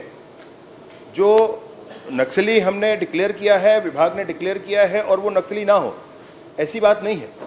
इसलिए भरमार बंदूक का मिलना नहीं मिलना इस शंका का विषय नहीं हो सकता है। जो काम जो चीज़ें मिली हैं उनका उल्लेख है और कहाँ रखा है, इस बात की पूरी जानकारी इसमें दी गई। माननीय अध्यक्ष महोदय जस्ट मिनट प्लीज। तो 90 जेल में है, 25 को सजा प्राप्त हो गई है, 765 नक्सलियों पर विचाराधीन लिखा है आपने, तो इसकी भी जानकारी होगी इनके पास, मंगा लीजिए कब से विचाराधीन है। जी माननीय अध्यक्ष महोदय, 790 कुल जेल में है जिसमें 25 सजा प्राप्त हैं और 765 ये विचाराधीन हैं। अभी ये 30 जून 2024 की स्थिति में है, परंतु अब ये 765 इसी समय के हैं, पहले के हैं, कब से हैं, इंडिविजुअल की जानकारी आप कहेंगे मैं आपको उपलब्ध करा दूंगा। माननीय अध्यक्ष महोदय, मैं इसी में पूरा प्रश्न पूछना चाहता हूं माननीय गृह मंत्री जी से कि जो माननीय हमारे नेता प्रतिपक्ष जी ने भरमार बंदूक के बारे में बात किया, बीजापुर जिले में मुठभेड़ होती है पीड़िया गांव में, उस पीड़िया गांव में, और जहां पर बताया जाता है कि 600 जवान वहां पर लगभग एक बड़े ऑपरेशन करते हैं और 11 नक्सलियों को मारा जाता है और उसमें 10 भरमार मिलता है। 600 में 11 वहाँ के जो नक्सली मारे जाते हैं, 600 जवान ऑपरेशन में निकलते हैं और 11 वहाँ नक्सली मारते हैं, उसमें 10 भरमार मिलता है। क्या 10 भरमार से 600 जवान जिनके पास ऑटोमेटिक राइफल है, बहुत सारे आज के नए उसमें, क्या 10 भरमार से 600 जवानों का मुकाबला हो सकता है? नहीं हो सकता। उसके बाद लगातार उस घटना को लेकर ग्रामीणों ने विरोध किया और हमारे प्रदेश से हम लोगों ने जांच दल बनाया और वहां पर मोटे मुआयने पे गए। ग्रामीणों ने हमें बताया कि वो 10 लोग वहां पर ग्रामीण थे, जिसमें से 11 जिसको मारना बताया गया, 10 ग्रामीण बताया उन्होंने। मैं खुद वहां पर गया हुआ था, ग्रामीणों से मैंने मिला, उनके छोटे छोटे जो बच्चे थे जो वहां पर जिन्हें नक्सली बताकर मारना बताया गया, उनके छोटे छोटे 2-2 माह के 3-3 माह के बच्चे, उनके साथ औरत वहां के उनके जो पत्नी आए थे। तो ये घटना है। दूसरी जो एक नड़पल्ली गांव है जहां पर जिस पर 110 घर है, वहां उस गांव में 110 घर रहता है, उसमें से 95 व्यक्तियों को पकड़ कर लाया गया। सिर्फ वहां पर 10 पुरुष ही बचे हुए थे, बाकी सब महिलाएं थे और सब लोग पकड़ कर। इस तरीके से वहां पर किया जा रहा है। जो आप भरमार बंदूक की बात कर रहे हैं, तो उसमें मैं भी ये कहना चाहता हूँ, लगातार वहां भरमार जो हो रहा है, उस तरीके से लोग वहां पर मतलब जो फर्जी मुठभेड़ में रखने का काम हो रहा है, ये आपसे मैं कहना चाहता हूँ।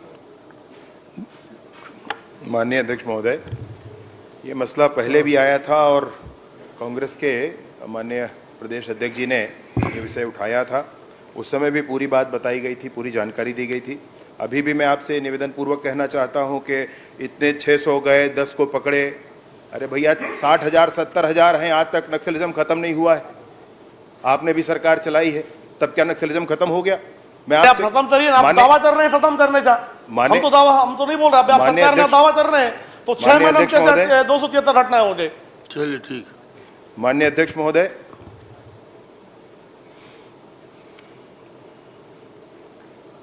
तो पीडिया का जो मसला था उसका मैं थोड़ा जानकारी आपको दे देता हूं। उस समय भी ये बात हुई थी और उस समय ये जानकारी दी गई थी। इसमें कुछ नाम है, नक्सली नाम, एक बुध बुधू ओयाम हैं, 2021 में इन पर प्रकरण दर्ज था 307 आर्म्स एक्ट आदि आदि का, 2021 में था। अब 2021 में तो भाजपा की सरकार नहीं थी भाई, तो आपकी सरकार थी। कल्लू उर्फ छोटू ऐसा एक नाम है जिन पर 2022 में और 2024 में अलग अलग प्रकरण दर्ज हुए। अपहरण तथा अन्य 2022 में और 2024 में यूएपी और 307 के प्रकरण दर्ज हुए। ऐसे ही लक्की कुंजाम हैं जिन पर 2022 में 302 का प्रकरण और 2023 में 307 का प्रकरण, ये सब दर्ज हुआ है। ये पूरी जानकारी है भाई, और ये पूरी जानकारी को पूरे सबके बीच में रखा गया है। उसके बावजूद भी जब कंप्लेंट किया आप लोगों ने, आपने कहा कि नहीं हुआ, तो एक मजिस्ट्रियल जांच की भी बात कही गई है, उसमें वो है, वो भी आ जाएगा, उसमें कोई संशय नहीं। मैं आपसे निवेदन पूर्वक ये बात कहना चाहता हूँ कि इसमें आप इस तरीके से मैंने आरोप लगा करके कम से कम सुरक्षा बलों के मनोबल को मत तोड़िए।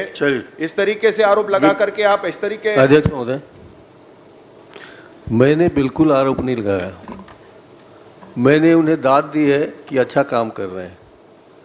और मैं इसी संदर्भ में कहना चाहता हूं कि माननीय गृह मंत्री जी, आपने स्वयं कहा है कि हम नक्सलियों से बात करेंगे, बात करने के तैयार हैं, आपने कहा है ना कि गलत छपा है। नक्सलियों से बातचीत करके मामला निसंदेह माननीय अध्यक्ष जी, माननीय नेता प्रतिपक्ष जी का जो कहना है, बिल्कुल सरकार माननीय विष्णुदेव साय जी के निर्देशानुसार माननीय विष्णुदेव साय जी और पूरी सरकार निसंदेह उनसे बात करने के लिए तैयार है। ठीक, खाली कुर्सी पर बैठे हुए विष्णुदेव साय को नमन करते हुए आपसे निवेदन करना चाहता हूं, आज तक 6 महीने कहिए, अब 7 महीने होने वाले हैं, आप लोगों ने नक्सलियों से बात करने के लिए कौन सी कोशिश की है? आप सीधे नक्सलियों से बात नहीं कर सकते। अब इस विषय में चर्चा यहाँ सर बात तो करनी पड़ेगी ना, एक मीडिएटर ढूंढना पड़ता है। तो ये हवा छोड़ देना कि हम बात करेंगे और बात करेंगे बहस का विषय नहीं है, आप ज्यादा समझते हैं, गृह मंत्री रहे इसलिए तो बोलो, कुछ तो किया होगा। इतना सेंसिटिव इशू है, माननीय अध्यक्ष कुछ तो किया होगा, चर्चा करेंगे, ठीक है, कुछ तो किया होगा इनने। नेता जी आप सीनियर गृह मंत्री हैं, मंत्री जी को बता दें। माननीय अध्यक्ष महोदय, माननीय नेता प्रतिपक्ष जी, माननीय अध्यक्ष महोदय, माननीय नेता माननीय अध्यक्ष जी, माननीय अध्यक्ष महोदय,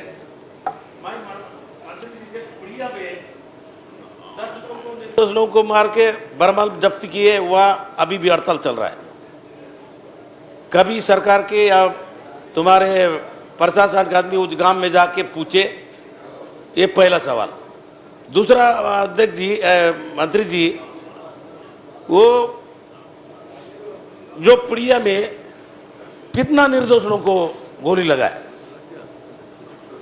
वो गांव वाले को कितना लोगों को गोली लगा, वह तेंदुपत्ता तोड़ने वाले लोग वह जमा हो रहे थे, उसको चारों तरफ से घेर के मार के, और 3-4 आदमी वहाँ घायल हुए थे। जो ये लोग जांच समिति वाले आदिवासी समाज, ऐसे नहीं कहा जा सकता है, आदिवासी समाज के लोग जाकर कहा जा सकता है, ये आदिवासी समाज के लोग जाकर हॉस्पिटल में लाए, जवाब नहीं देना चाहता, ये गैर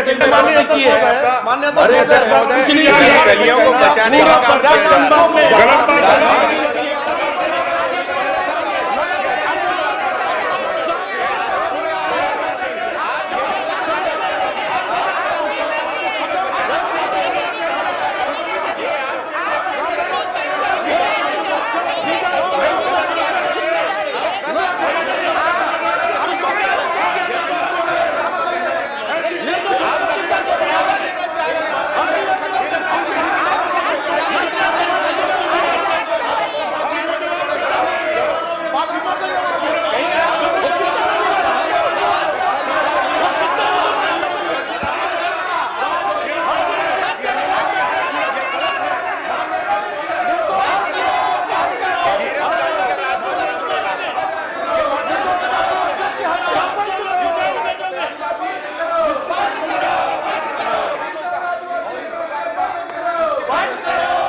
प्रश्नकाल समाप्त।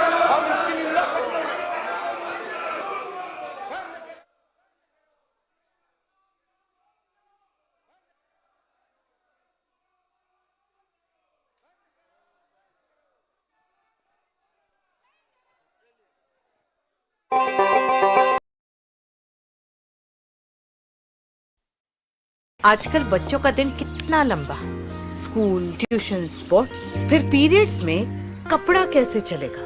उन्हें दीजिए नया विस्पर चॉइस अल्ट्रा एक्सेल, जो बिना हिले दे 100% तक दाग से सुरक्षा दिन भर। कैसे? मैजिक जेल से। विस्पर चॉइस एक्सेल सिर्फ 40 रुपए से शुरू। शान अनन्या सरप्राइज, ये देखो किंडर जॉय में कुछ खास है।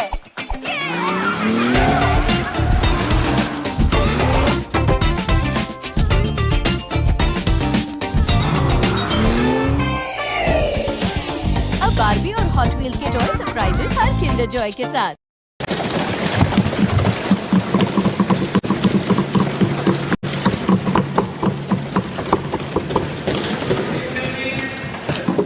Thank you, Honorable Speaker, for the opportunity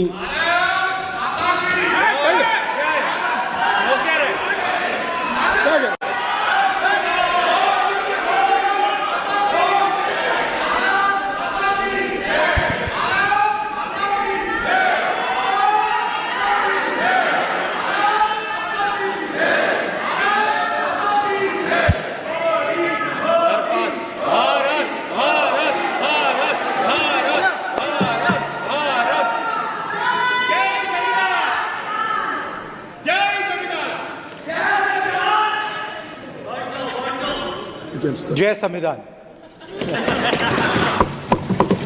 copy है उसकी?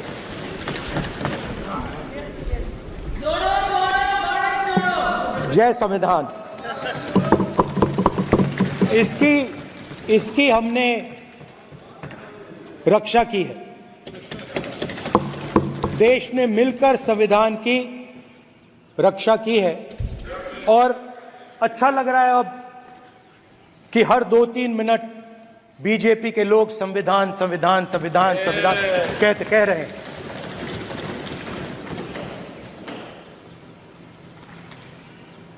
Speaker sir, for the last 10 years, there has been a systematic attack on the Constitution, on the idea of India, and on anybody who opposed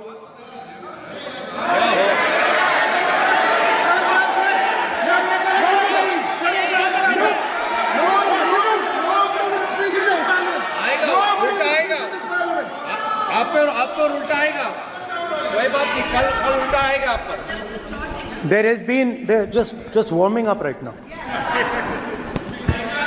अभी warm up हो रहा है।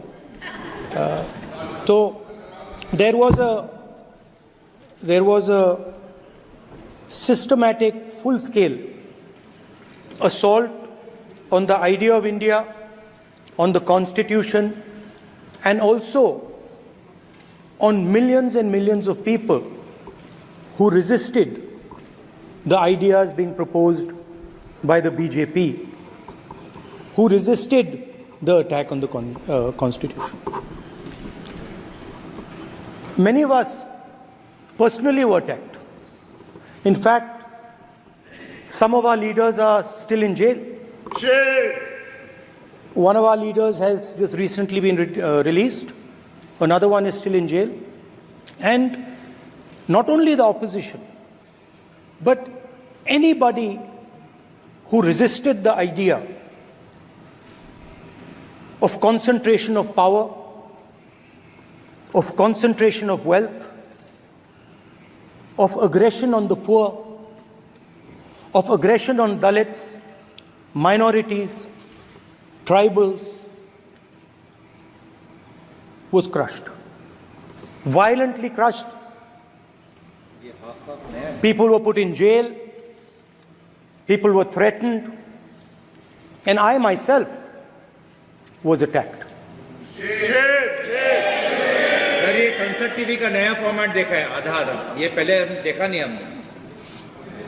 I myself was attacked by order of the government of India, by order obviously of the Prime Minister of India. 20 plus cases, 2-year jail sentence, my house taken away, no problem. Shame.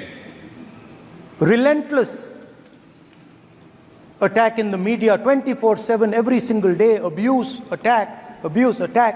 Shit. And then the most enjoyable and beautiful part of it, 55 hours of interrogation by the ED. Shit. No, which I really enjoyed.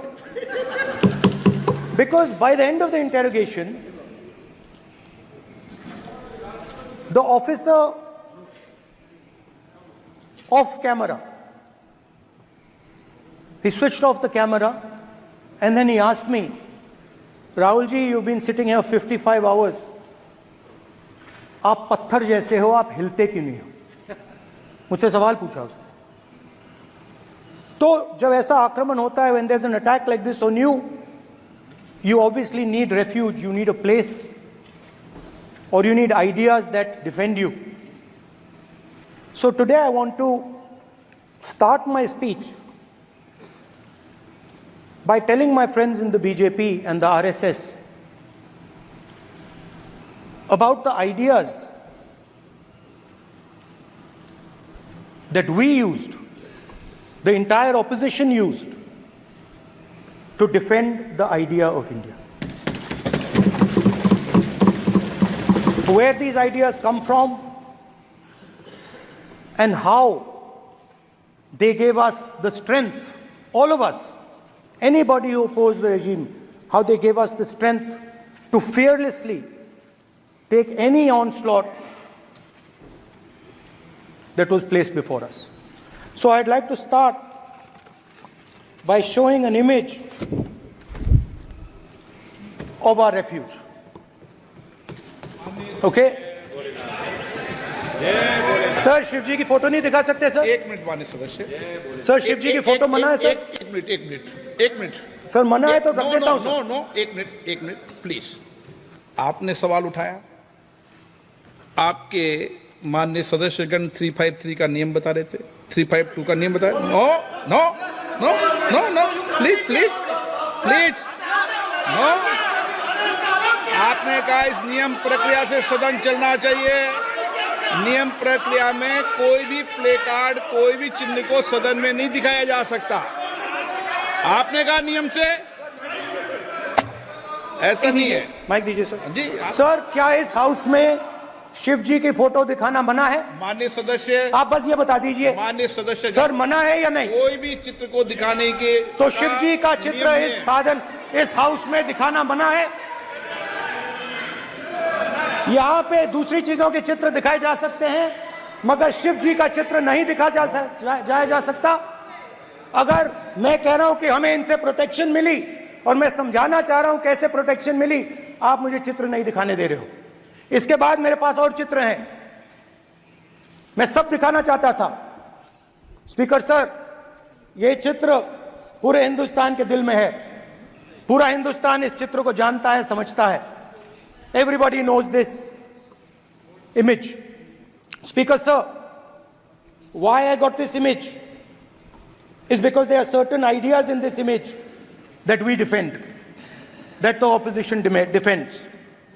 The first idea in the image that we defend is the idea of confronting our fear, of never being scared. That idea is represented in this image, which you are not allowing me to show, by a snake that is placed right near the neck of Shivji. The idea behind that is never be scared of anything that you face. In fact, Shivji places death 1 inch from his neck. And that is the spirit with which we fought when we were in the opposition. From this idea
अध्यक्ष जी, यहाँ गुटबाजी दिख रही clear cut. एक group जो है सड़क में है, एक ग्रुप अंदर में है। नेता प्रतिपक्ष के बाजू वाले लोग सड़क में हो, नेता प्रतिपक्ष जी अंदर में है। ऐसा सरेआम गुटबाजी और किसी दल में अपन ने नहीं देखा। अध्यक्ष जी, गुटबाजी नहीं है, ये आपके खिलाफ धरना जो चलने वाला है, आधे को हमने सड़क में छोड़ दिया, आधा सदन में है। यहाँ गुटबाजी कोई नहीं है। श्रीमती अनिला भेड़िया जी। माननीय अध्यक्ष महोदय जी, मैं पूरे प्रदेश की जानकारी चाहिए थी, परंतु क्वेश्चन को तब्दील कर दिया गया है और खाली जिला का यहाँ जानकारी मिला है। तो मैं अब जो जिला के जानकारी दिए हैं उसमें भी जो 106 कुल जो महिला, बच्चों और बालकों की गुमशुदगी में 106 प्रकरण अभी भी लंबित है। तो वो कब के प्रकरण है और अभी तक इसमें क्या कार्रवाई किया गया? माननीय अध्यक्ष महोदय, प्रश्न का समय ही 2022, 23, 24 और अभी जुलाई 2024 में 30 जून तक ऐसा पूछा गया था। माननीय सदस्य महोदया ने पूरे प्रदेश के सभी थानों के लिए पूछा था। प्रश्न बहुत अच्छा है और इस पर जानकारी भी संधारित निसंदेह है। संकलन में परेशानी हुई और इसलिए जिले की जानकारी दी गई, परंतु माननीय सदस्य महोदय को मैंने पूरे प्रदेश की इस कालखंड की भी जानकारी, वर्ष की जानकारी दी। उसमें थानेवार जानकारी देना मान लें शेष है। अभी इसमें 106 ऐसे प्रकरण हैं जिसमें पता नहीं चल पाया है महिलाओं का। 106 महिलाएं भी लापता हैं। तो ये प्रारंभ से लेकर के इस पूरे कालखंड की 2022 में, 2023 में और इस समय 2024 में, तो 2024 तक के कुल ये स्थिति है जिसमें 33 अभी इस समय की हैं और शेष पुराने समय की हैं। खैर कभी की हो उसमें खोजबीन आवश्यक है। इसके लिए अपनी प्रक्रियाएं हैं, बच्चों के लिए अलग हैं, महिलाओं के लिए अलग हैं। उन सारी प्रक्रियाओं पर पुलिस अनवरत काम करती है। इसमें जो जो प्रकरण हैं उन प्रकरणों की स्पेसिफिक जानकारी अगर आप चाहें कि कौन से प्रकरण कब के हैं तो वो मैं आपको ज़रूर उपलब्ध करा देता हूँ। माननीय अध्यक्ष महोदय, मैं तो सभी जानकारी बहुत ज़रूरी है, मैं तो सभी की जानकारी चाह रही थी, पर आप इसमें क्या कार्रवाई किए हैं और क्यों इतना विलंब हो रहा है, माननीय मंत्री महोदय से मैं जानना चाहती हूँ। विलंब मतलब प्रारंभिक तौर पर आप देखेंगे तो 716 महिलाएं लापता हुई थीं, जिसमें 610 महिलाएं उनको वापस खोजा गया है। ऐसे ही बच्चों की स्थिति में 164 बच्चे नाबालिग वो गायब हुए थे, जिसमें से 151 को खोजा गया है, वो 92% है। महिलाओं की जो प्राप्त हुई हैं, जो मिली हैं, वो 85% है। इसके बाद इसमें प्रेस में विज्ञप्ति देना, अगर बच्चे हैं तो ट्रैक द मिसिंग चाइल्ड ऐसा वेबसाइट है, उस पर करना। राज्य स्तर पर और जिला स्तर पर एंटी ह्यूमन ट्रैफिकिंग यूनिट ये बताना, इस पर काम करना। इन सारी प्रक्रियाओं के माध्यम से ऑपरेशन मुस्कान सुप्रीम कोर्ट के ऑर्डर से जो प्रारंभ हुआ है, उस ऑपरेशन मुस्कान के थ्रू भी बच्चों के साल में 2 बार विशेष अभियान चलाकर भी उनकी प्राप्ति की कोशिश करते हैं और इसकी अपनी पुनर्वास योजनाएं हैं। तो इन सारे माध्यमों से महिलाएं या बच्चे जो भी लापता हैं उनकी खोज लगातार। माननीय अध्यक्ष महोदय, मैं तो बस यही जानकारी चाहिए थी कि ये विलम्ब क्यों हो रहा है, क्योंकि आपके इतने साइबर सेल है, आपके महिला सेल है, आपके पूरे आप कह रहे हैं कि प्रचार प्रसार भी करा रहे हैं, उसके बाद भी इतने पूरे प्रदेश में ये अपराध बढ़ते जा रहा है। चाहे बच्चों की बात हो, चाहे महिलाओं की बात हो, तो इसमें आपने जैसे कई बार ये भी सुनने को मिला है कि कई दलालों के माध्यम से या कई ठेकेदारों के माध्यम से बच्चों और महिलाओं को बाहर के राज्य में भेजे गए हैं। तो आप ये बता दीजिए कि ऐसे दलालों और ठेकेदारों के ऊपर आपने क्या कार्रवाई की और कितने लोगों के ऊपर कार्रवाई की?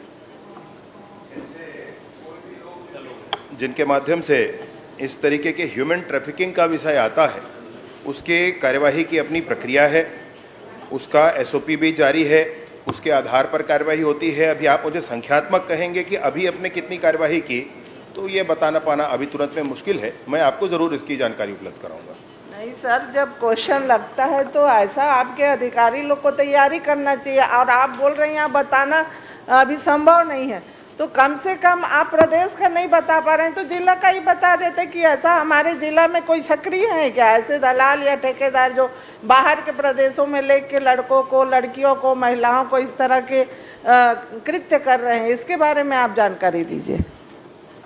जो बाहर ले जाने वाली संस्थाएं हैं उनके लिए एक प्रक्रिया है जिसके अंतर्गत वो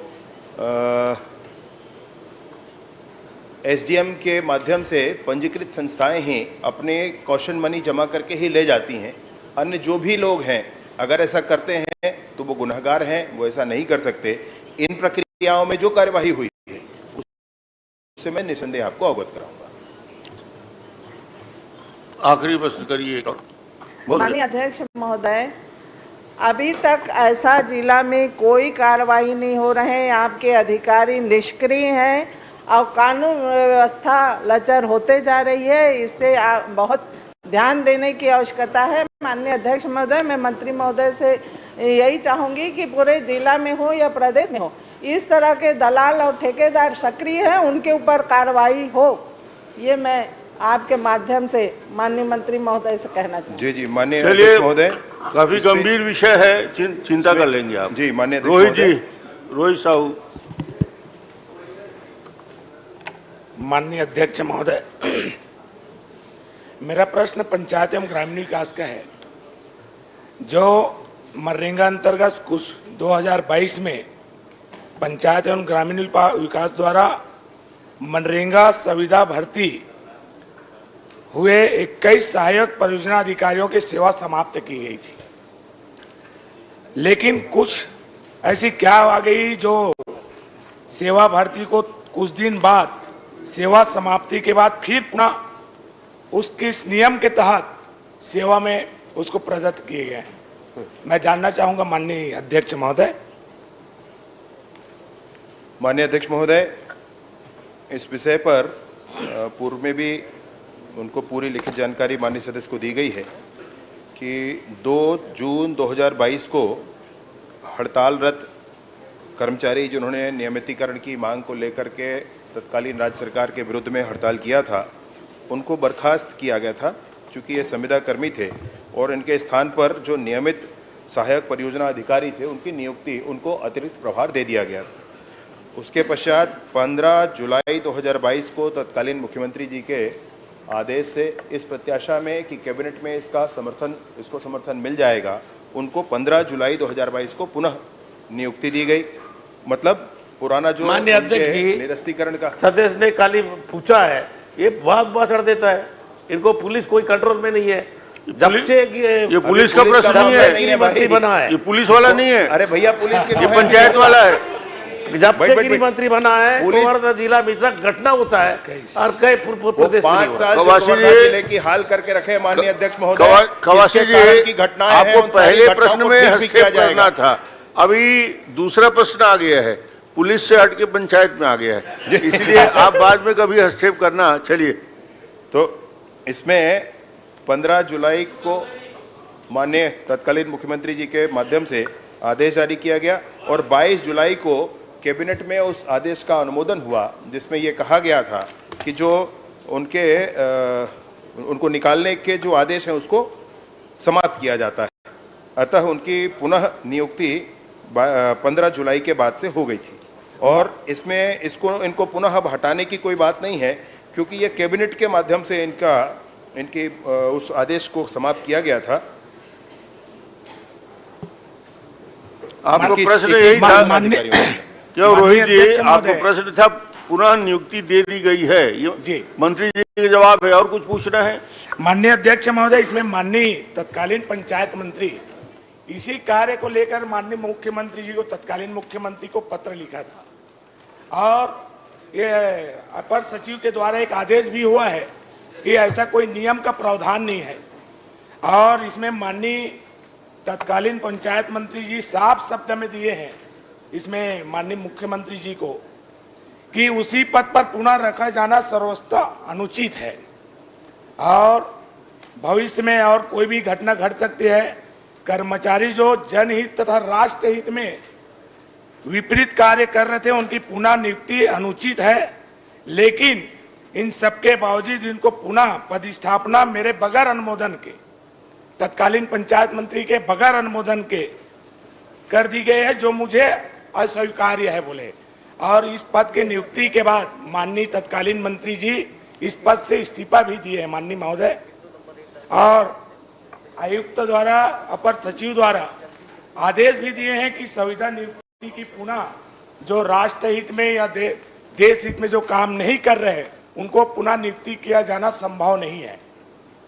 माननीय महोदय, मैं निवेदन करना चाहूंगा कि ये पूरे प्रदेश का मामला है।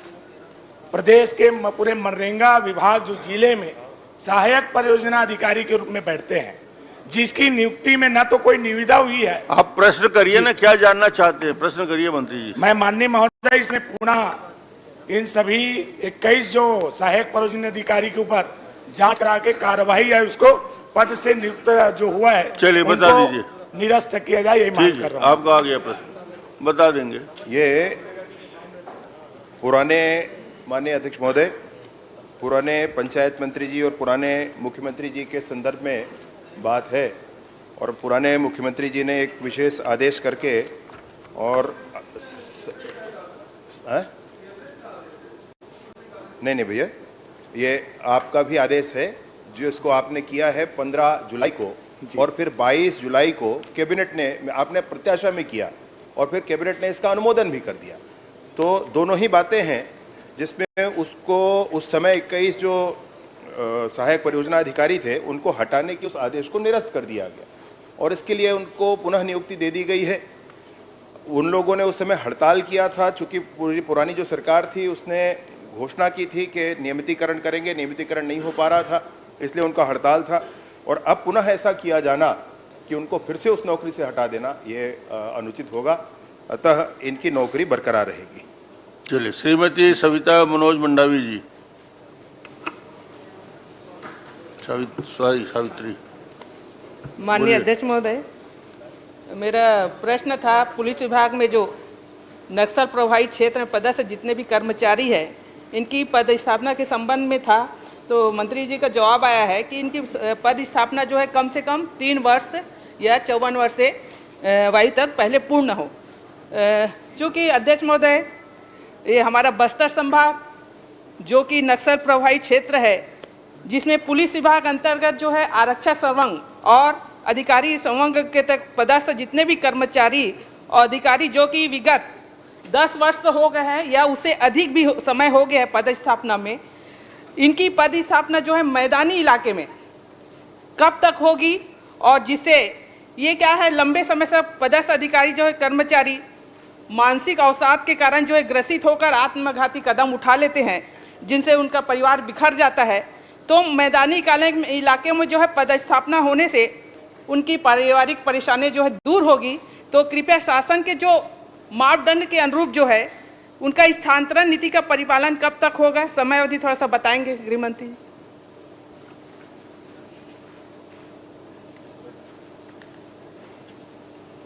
माननीय अध्यक्ष महोदय, माननीय सदस्य के प्रश्न के आधार पर एक लिखित उत्तर माननीय सदस्य को दिया गया है और जिसमें जो एसओपी जारी है स्थानांतरण के संदर्भ में वो बहुत स्पष्ट है।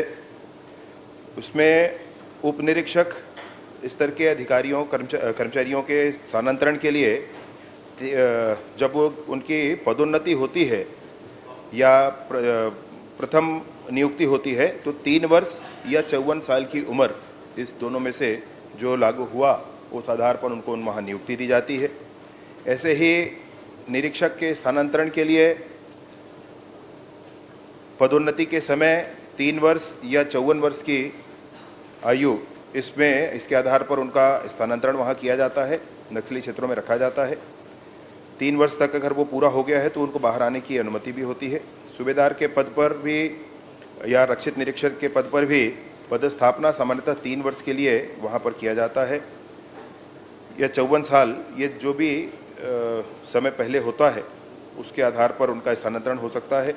नक्सल प्रभावित क्षेत्रों में पदस्थ अधिकारी कर्मचारियों के स्थानांतरण के लिए निरीक्षक, उप निरीक्षक, सूबेदार, निरीक्षक, रक्षित निरीक्षक, इस तरह के सभी अधिकारियों को सामान्यतः 54 वर्ष के लिए ऐसा रखा गया है। ये सारी बातें हैं, ये जो स्थानांतरण नीति में एक एसओपी में अभी उपलब्ध हैं, इस आधार पर इनका स्थानांतरण हो सकता है।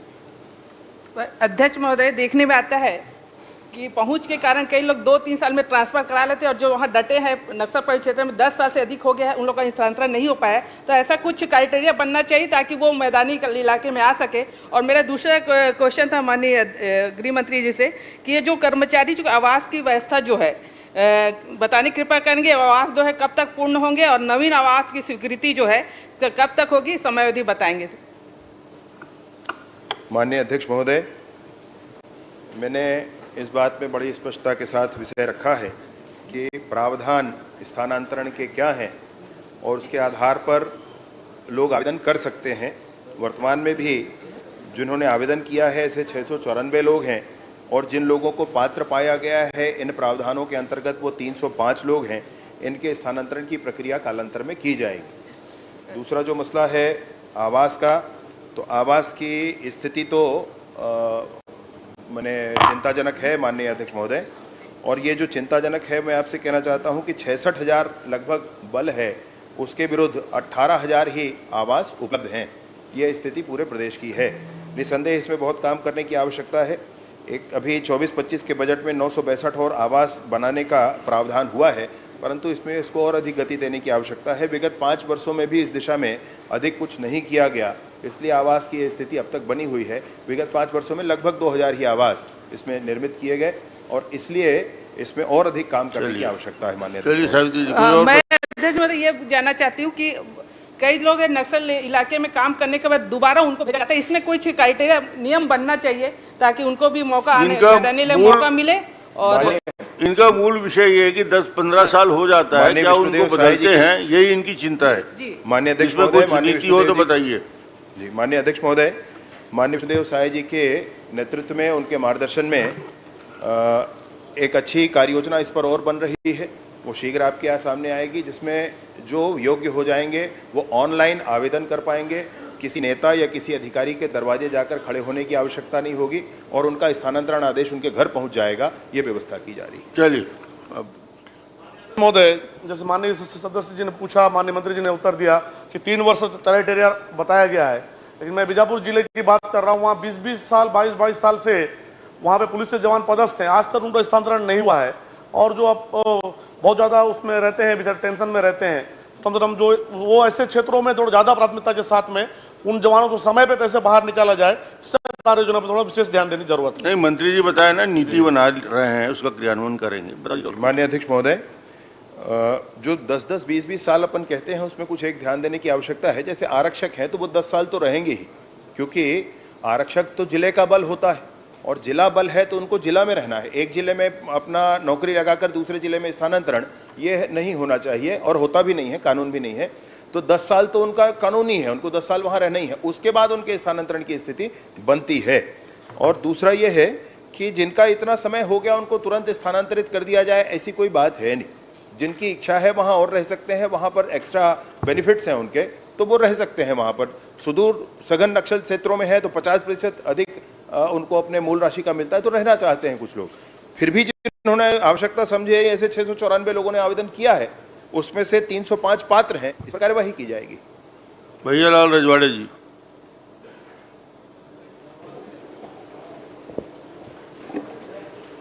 माननीय अध्यक्ष महोदय, मेरा प्रश्न स्वास्थ्य मंत्री जी से है। बिल्कुल सही बोल रहे हैं आप। क्योंकि मैं उस बारे में बहुत चिंता करता हूँ, इसलिए स्वास्थ्य मंत्री जी को चिंता कराने के लिए मैं खड़ा हुआ हूँ। अध्यक्ष महोदय, लेकिन इनका आज का गेटअप देख लिया जाए। मेरी आज की गेटअप नहीं है, ये पूर्ण स्वस्थ हैं। नहीं, आज और विशेष तैयारी में है। आपसे मैं कुछ ठीक लग रहा हूँ कि नहीं लग रहा हूँ? माननीय अध्यक्ष महोदय, मैं स्वास्थ्य मंत्री जी से पूछा हूँ कि बैकुंठपुर जिला अस्पताल में कितने सेटअप हैं अस्पताल का। गेटअप के बाद सेटअप होता है ना, इसलिए पूछा हूँ मैं कितने सेटअप हैं, क्या यदि हाँ तो कौन कौन से पद भरे हैं, कौन रिक्त हैं, उनकी क्षमता कितनी है, तथा वर्तमान में और किन किन पदों के स्टाफ की आवश्यकता है। विगत 2 वर्षों में कितने मरीज हॉस्पिटल में एडमिट किए गए तथा कितने मरीज अन्य अस्पतालों में भेजा गया। मैं ये मंत्री जी से पूछा हूँ।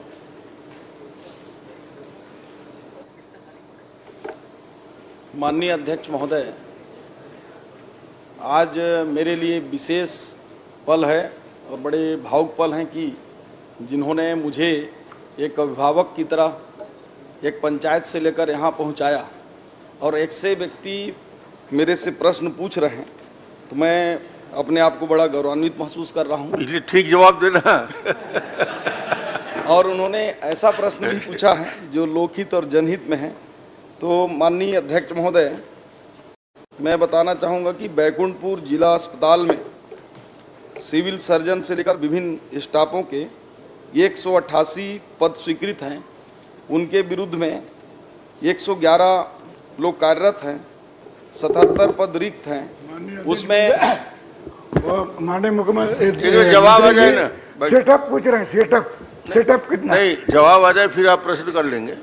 तो 77 पद जो रिक्त हैं माननीय अध्यक्ष महोदय, उसमें 98 पद हम जीवन दीप समिति, डीएमएफ और एनएचएम से भर लिए हैं, लेकिन उनकी चिंता जायज है। हमारे पास जो विशेषज्ञ डॉक्टर हैं उसमें 6 पद रिक्त हैं और चिकित्सा अधिकारी 9 पद रिक्त हैं, जिसकी उन्होंने शायद उसी के लिए उन्होंने चिंता किया होगा।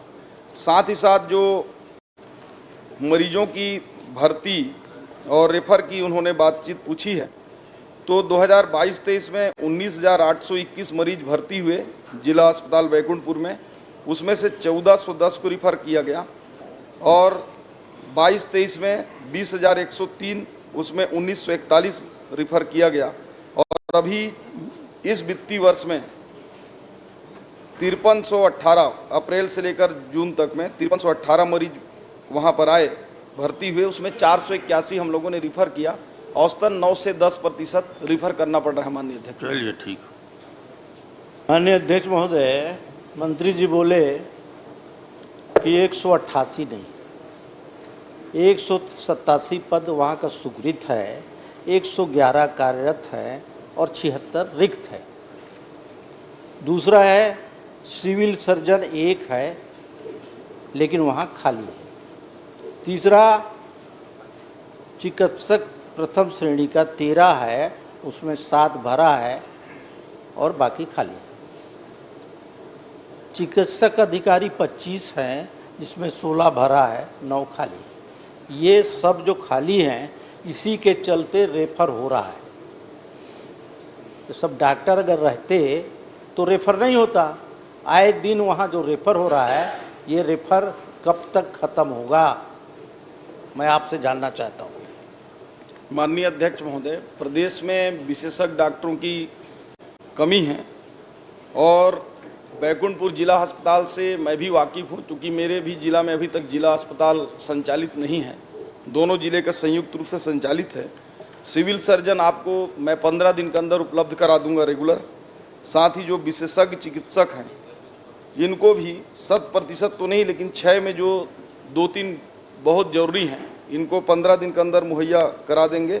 और साथ ही साथ 15 दिन के अंदर जो मेडिकल ऑफिसर की कमी है, उसको 100% भर दिया जाएगा। माननीय अध्यक्ष महोदय, श्याम बिहारी जी, माननीय मंत्री जी जो घोषणा करते हैं उसको पूरा भी करना पड़ता है। मैं आपको ध्यान आकर्षित करवा रहा हूँ थोड़ा। माननीय अध्यक्ष महोदय, हमने विधानसभा में जो भी घोषणा की है, आप बताइए उसको नहीं पूरा किए होंगे। तो हमने बोला था पूरा वेयर हाउस के जितने भी प्रबंधक है सबको चेंज कर देंगे, हमने चेंज कर दिया पूरा, पता कर लीजिए।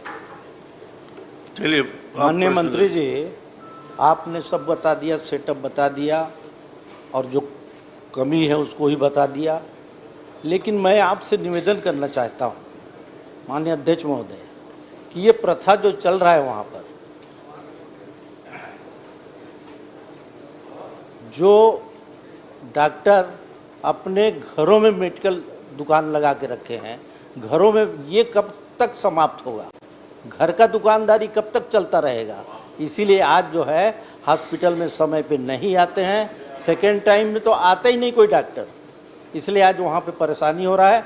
आए दिन जो भी बात होता है, सीधे पेट का दर्द है तो भी रेफर, हाथ टूट गया है तो भी रेफर, लड़का पैदा करना है तो भी रेफर। 50-50 हज़ार रुपया बगल में शर्मा डॉक्टर का हॉस्पिटल है, एक डिलीवरी केस में 50 से 60 हज़ार रुपये लेता है। तो ये कब तक समाप्त होगा, मैं आपसे जानना चाहता हूँ। माननीय अध्यक्ष महोदय, डॉक्टरों को चूंकि वहाँ पूरे सदस्यों को बताना चाहूँगा कि 2 प्रकार के डॉक्टरों का उसमें वो रहता है। एक तो जो प्रैक्टिशनर डॉक्टर होते हैं जो अपने घरों में खाली टाइम में प्रैक्टिस करते हैं वो होते हैं, और दूसरे नॉन प्रैक्टिस वाले होते हैं। तो जो नॉन प्रैक्टिस है उनको हम अलग से कुछ उनको अलाउंस देते हैं, लेकिन जो प्रैक्टिस करने वाले डॉक्टर हैं वो अपने हॉस्पिटल टाइम के अलावा अपने घरों में भी वो लोग प्रैक्टिस और मरीजों को देखते हैं। बाकी आपकी चिंता जायज़ है, मैं भी उससे वाकिफ़ हूँ। महिला चिकित्सक की हम लोगों ने नियुक्ति किया था, एनेस्थीसिया भेजा था, बॉन्ड वाले सर्जन भेजा था, लेकिन उन्होंने ज्वाइन नहीं किया। उस पर भी हम लोग कुछ और कठोर नियम बनाने वाले हैं। फिर भी 15 दिवस के अंदर कहीं से व्यवस्थित करके एनेस्थीसिया और महिला और सर्जन की हम व्यवस्था करेंगे, ताकि कम से कम जो डिलीवरी की समस्या है वो दूर हो जाए। आप डेट नोट कर लीजिए, 15 दिन के बाद मेरे को बताइए। मैं नोट कर लिया और आपसे पूछूंगा, लेकिन आप मुझको ये बताइए कि एनेस्थीसिया तो एक है और वो 1 महीना बचा है उसका, वो बाउंड वाला है, फिर क्या करोगे? फिर एनेस्थीसिया नहीं रहेगा, गायनकोलॉजिस्ट है नहीं, सर्जन है नहीं, तो क्या होगा फिर हॉस्पिटल का? फिर रेफर रहेगा, वो बंद नहीं होना है। माननीय अध्यक्ष महोदय, मंत्री जी ने स्वीकार किया है कि वो उनके गुरु हैं, उनके चेले हैं। तो ये गुरु और चेले मिलके कोरिया जिले में बैठ के ये मामला सॉल्व नहीं कर सकते? छोटी छोटी सी बात। हाँ, यहाँ तक नहीं आना चाहिए।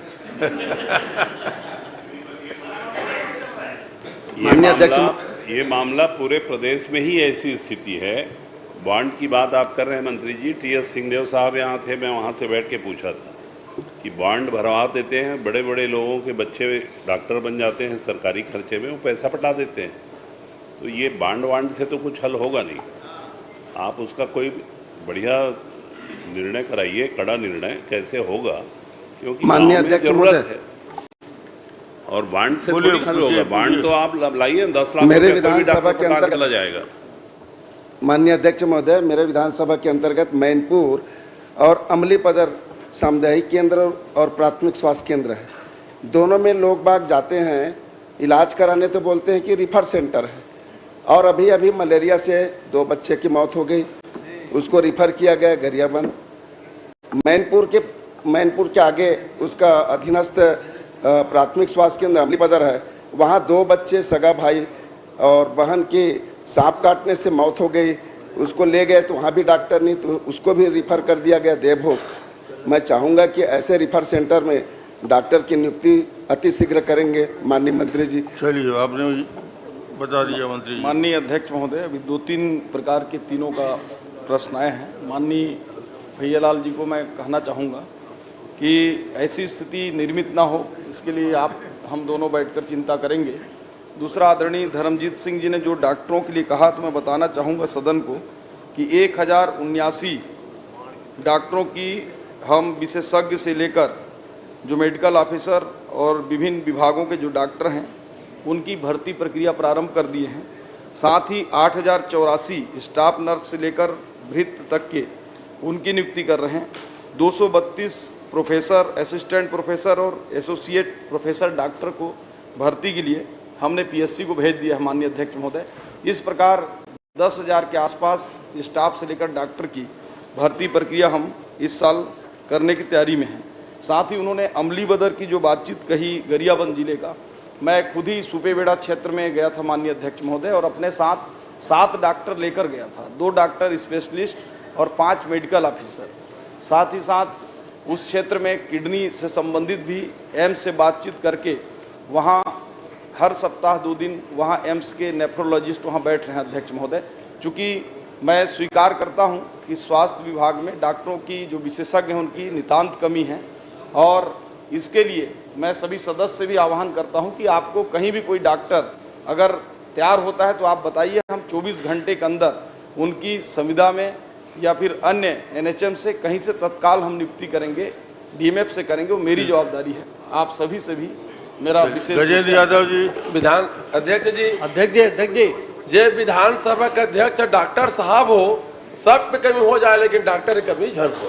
माननीय मंत्री जी, आपने बताया नहीं, गायनकोलॉजी, सर्जन और एनेस्थीसिया का 1 महीना बाकी है, गायनकोलॉजिस्ट है ही नहीं है और सर्जन है ही नहीं, तो डिलीवरी केस या कोई और एक्सीडेंट का मामला कैसे चलतेगा, ये मुझको बताइए। कब तक आप आपको सदन में बोल रहा हूँ जिम्मेदारी से अध्यक्ष महोदय कि 15 दिन के अंदर ये तीनों की व्यवस्था चलिए 15 दिन हो जाएगा। हॉस्पिटल है और ये दुकानदारी कब तक खत्म होगा, तो इसके लिए आप बताइए कि मैं कार्रवाई करूंगा। अगर ये दुकानदारी जांच करवाइए आप। चलिए गजेंद्र जी, ठीक कोई विषय का बताइएगा आप, ऐसा है अमला भेज के जांच करवाइए। ठीक रजवाड़ी जी, जांच करवा कर काफी आ गया। निश्चित रूप से आप, अरे गजब हो गया, आप ऐसा बोल रहे हो। आप अमला भेज करके जांच करवाइए, ऐसे पाए जाने पर क्या उनके ऊपर कार्रवाई करेंगे या उनके लिए आप कुछ उनको अलग से देंगे, उनका मानदेय बढ़ाएंगे ताकि वो दुकानदारी बंद हो। आप ऐसे केस को मेरे को विशेष रूप से अलग से लिख कर दे देंगे, मैं निश्चित रूप से उसमें जांच भी कराऊंगा, कार्यवाही भी कराऊंगा। माननीय अध्यक्ष महोदय जी, ये सभी विधानसभा में है, हर विधानसभा में है, जितने भी डॉक्टर रहते हैं, लेकिन डॉक्टर लोग अस्पताल में नहीं रहते हैं, वो क्लिनिक खोल के अपने माननीय यहाँ रहते हैं। अब जब बोलते हैं जाते हैं ना, तब वहाँ पर कोई डॉक्टर नहीं मिलता है, वो आ जाना मेरे क्लिनिक में, ऐसे बोलते हैं। चलो, ये हर विधान हो गया भैयालाल जी, पर्याप्त हो गया। नहीं, अभी बाकी है मेरा, बड़े मुश्किल से तो अवसर आया है। माननीय अध्यक्ष महोदय, चीले को ठीक से तैयार नहीं किए हो क्या? कहा हूं मैं कि हमारे क्षेत्र में आजकल छोटे छोटे बच्चों का हार्ट अटैक हो रहा है, कैंसर इतना ज़्यादा हो रहा है। मैं कहा कि कम से कम आप दिल्ली से या कहीं से उनके लिए विशेष डॉक्टर बुला करके उधर परीक्षण करवाइए ताकि ये बीमारी क्यों फैल रहा है, इसके लिए क्या व्यवस्था कुछ करेंगे क्या? यार गुरु एक अंगठा तो लिख आए निश्चित रूप से हमारे यहाँ कैंसर के लिए भारत के प्रमुख हॉस्पिटलों में से एक हमारा मेकाहारा में कैंसर संस्थान है और हम लोग अभी कुछ मशीनों को देख रहे हैं जो स्थानीय स्तर पर भी जो जिला हॉस्पिटलों में परीक्षण कर सकें। ऐसे कैंसर की जांच करने के लिए जिला हॉस्पिटल में भी हम प्लान कर रहे हैं, तो अगर उस प्लान के तहत अपने बैकुंठपुर में भी हम लोग करेंगे। और आप ठीक हो गया, बहुत हो गया। माननीय अध्यक्ष महोदय जी, हमारे यहाँ डायलिसिस का जो मशीन है 4, वो डायलिसिस का मशीन नहीं चल रहा है, क्या कारण है? उसमें मैं पूछा डॉक्टर से तो बोलता है इसका डीएमएफ से पेमेंट ही नहीं हो रहा है, इसलिए मशीन खराब पड़ा है। तो ये कब तक बन जाएगा और कब तक उनका पेमेंट हो जाएगा? और मेरा ठीक होने थोड़ी चलेगा, जनता का ठीक नहीं रहेगा तो कैसे चलेगा? माननीय अध्यक्ष महोदय, मैं 2 महीना पहले गया था जिला हॉस्पिटल में, तो वहाँ सभी मशीनें चल रही थी, परंतु माननीय सदस्य अगर कह रहे हैं कि नहीं चल रही है तो उसको शीघ्र करवाएंगे क्योंकि वो जरूरी विषय है। और माइक चला के बोलिए। तो सर, मैं आपके माध्यम से ये आग्रह कर रहा हूँ कि उनका जरा कैंप लगवा दीजिए ना वहाँ कैंसर हॉस्पिटल वालों का, ताकि जो ट्रेस हो जाए। मुझे आप डेट बता देंगे कब आप खाली कैंप लगवा दीजिए, वहाँ हम कैंप लगवा देंगे किसी भी संस्थान से कैंसर। नहीं, आप एक बार जाके बैकुंठपुर का पूरा मुआयना कर लीजिए और उसका व्यवस्था कर दीजिए ताकि ठीक ठाक चले। मैं आपसे ये आग्रह करता हूँ, करेंगे क्या है आप? हाँ बिल्कुल, मैं इधर से जाकर बैकुंठपुर का आपके साथ दौरा कर लेंगे और देख के जो भी होगा उसको हल कर लेंगे। आपको मैं पूरा आप तो एक आध दिन पूरा मेकाहारा कोई वहाँ बैकुंठपुर घुमाने ले जाओ, झंझट खत्म करो। और हर प्रकार के डॉक्टर वहाँ मिलेंगे। चलिए, आपने जो घोषणा किया है, आपने जो कहा है, समय सीमा पे कर दीजिएगा, उसके लिए धन्यवाद। और किस उच्च स्तरीय संस्थान में इनका फुल बॉडी चेकअप भी होना चाहिए। तो आप और रजवाड़े जी दोनों खुद चेकअप कर लेना। माननीय अध्यक्ष महोदय जी, जो विषय माननीय विधायक जी का था वही विषय मेरा भी है। प्रश्न लगा हुआ है, चूँकि अभी तक प्रश्न लगाते रहा हूँ लेकिन कहीं मेरा प्रश्न अवसर नहीं मिलता था, लेकिन वो अभी चल रहा है विषय में। तो जो स्थिति बैकुंठपुर में है उससे ज़्यादा दुर्गति बेमेतरा जिला अस्पताल का है। वो केवल रेफर सेंटर ही बनकर रह गया है। मैं हर सप्ताह अस्पताल का विजिट कर रहा हूँ लेकिन कहीं कुछ हो नहीं पा रहा है, स्थितियाँ सही नहीं हो पा रही हैं। तो आप निवेदन है अध्यक्ष महोदय जी, वहाँ पर भी जो उचित व्यवस्था डॉक्टरों की, चाहे नर्स की, चाहे जितने इक्विपमेंट है वहाँ पर तत्काल किया जाए। ठीक, उसको दिखवा लूंगा। ठीक महोदय, जैसे भी गजेंद्र यादव जी अपना प्रश्न करें। माननीय धन्यवाद अध्यक्ष महोदय। मैं माननीय लोक स्वास्थ्य मंत्री जी महोदय से यह बताने की कृपा करेंगे, दुर्ग जिला अस्पताल में पिछले 2 वर्षों में कितने प्रसव सर्जरी किए गए, वह कितने मरीज के टाँके खुलने की शिकायत पुनः भर्ती हुए हैं, इसके क्या कारण है तथा क्या कार्रवाई की गई है, मैं आपसे पूछना चाहता हूँ।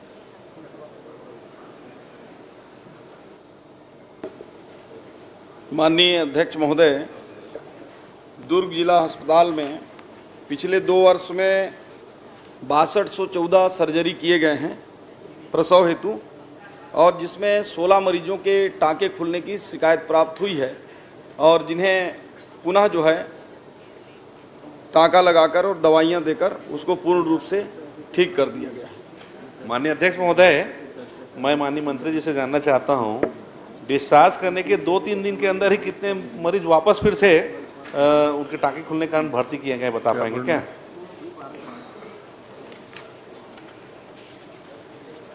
पिछले 2 सालों में माननीय अध्यक्ष महोदय 16 ऐसे प्रकरण आए थे और 16 प्रकरणों में 18/4/2022 से लेकर 31/8/2023 तक की स्थिति में 16 केस अलग अलग दिवस में आए थे और सभी को टाँका लगाकर ठीक कर दिया गया।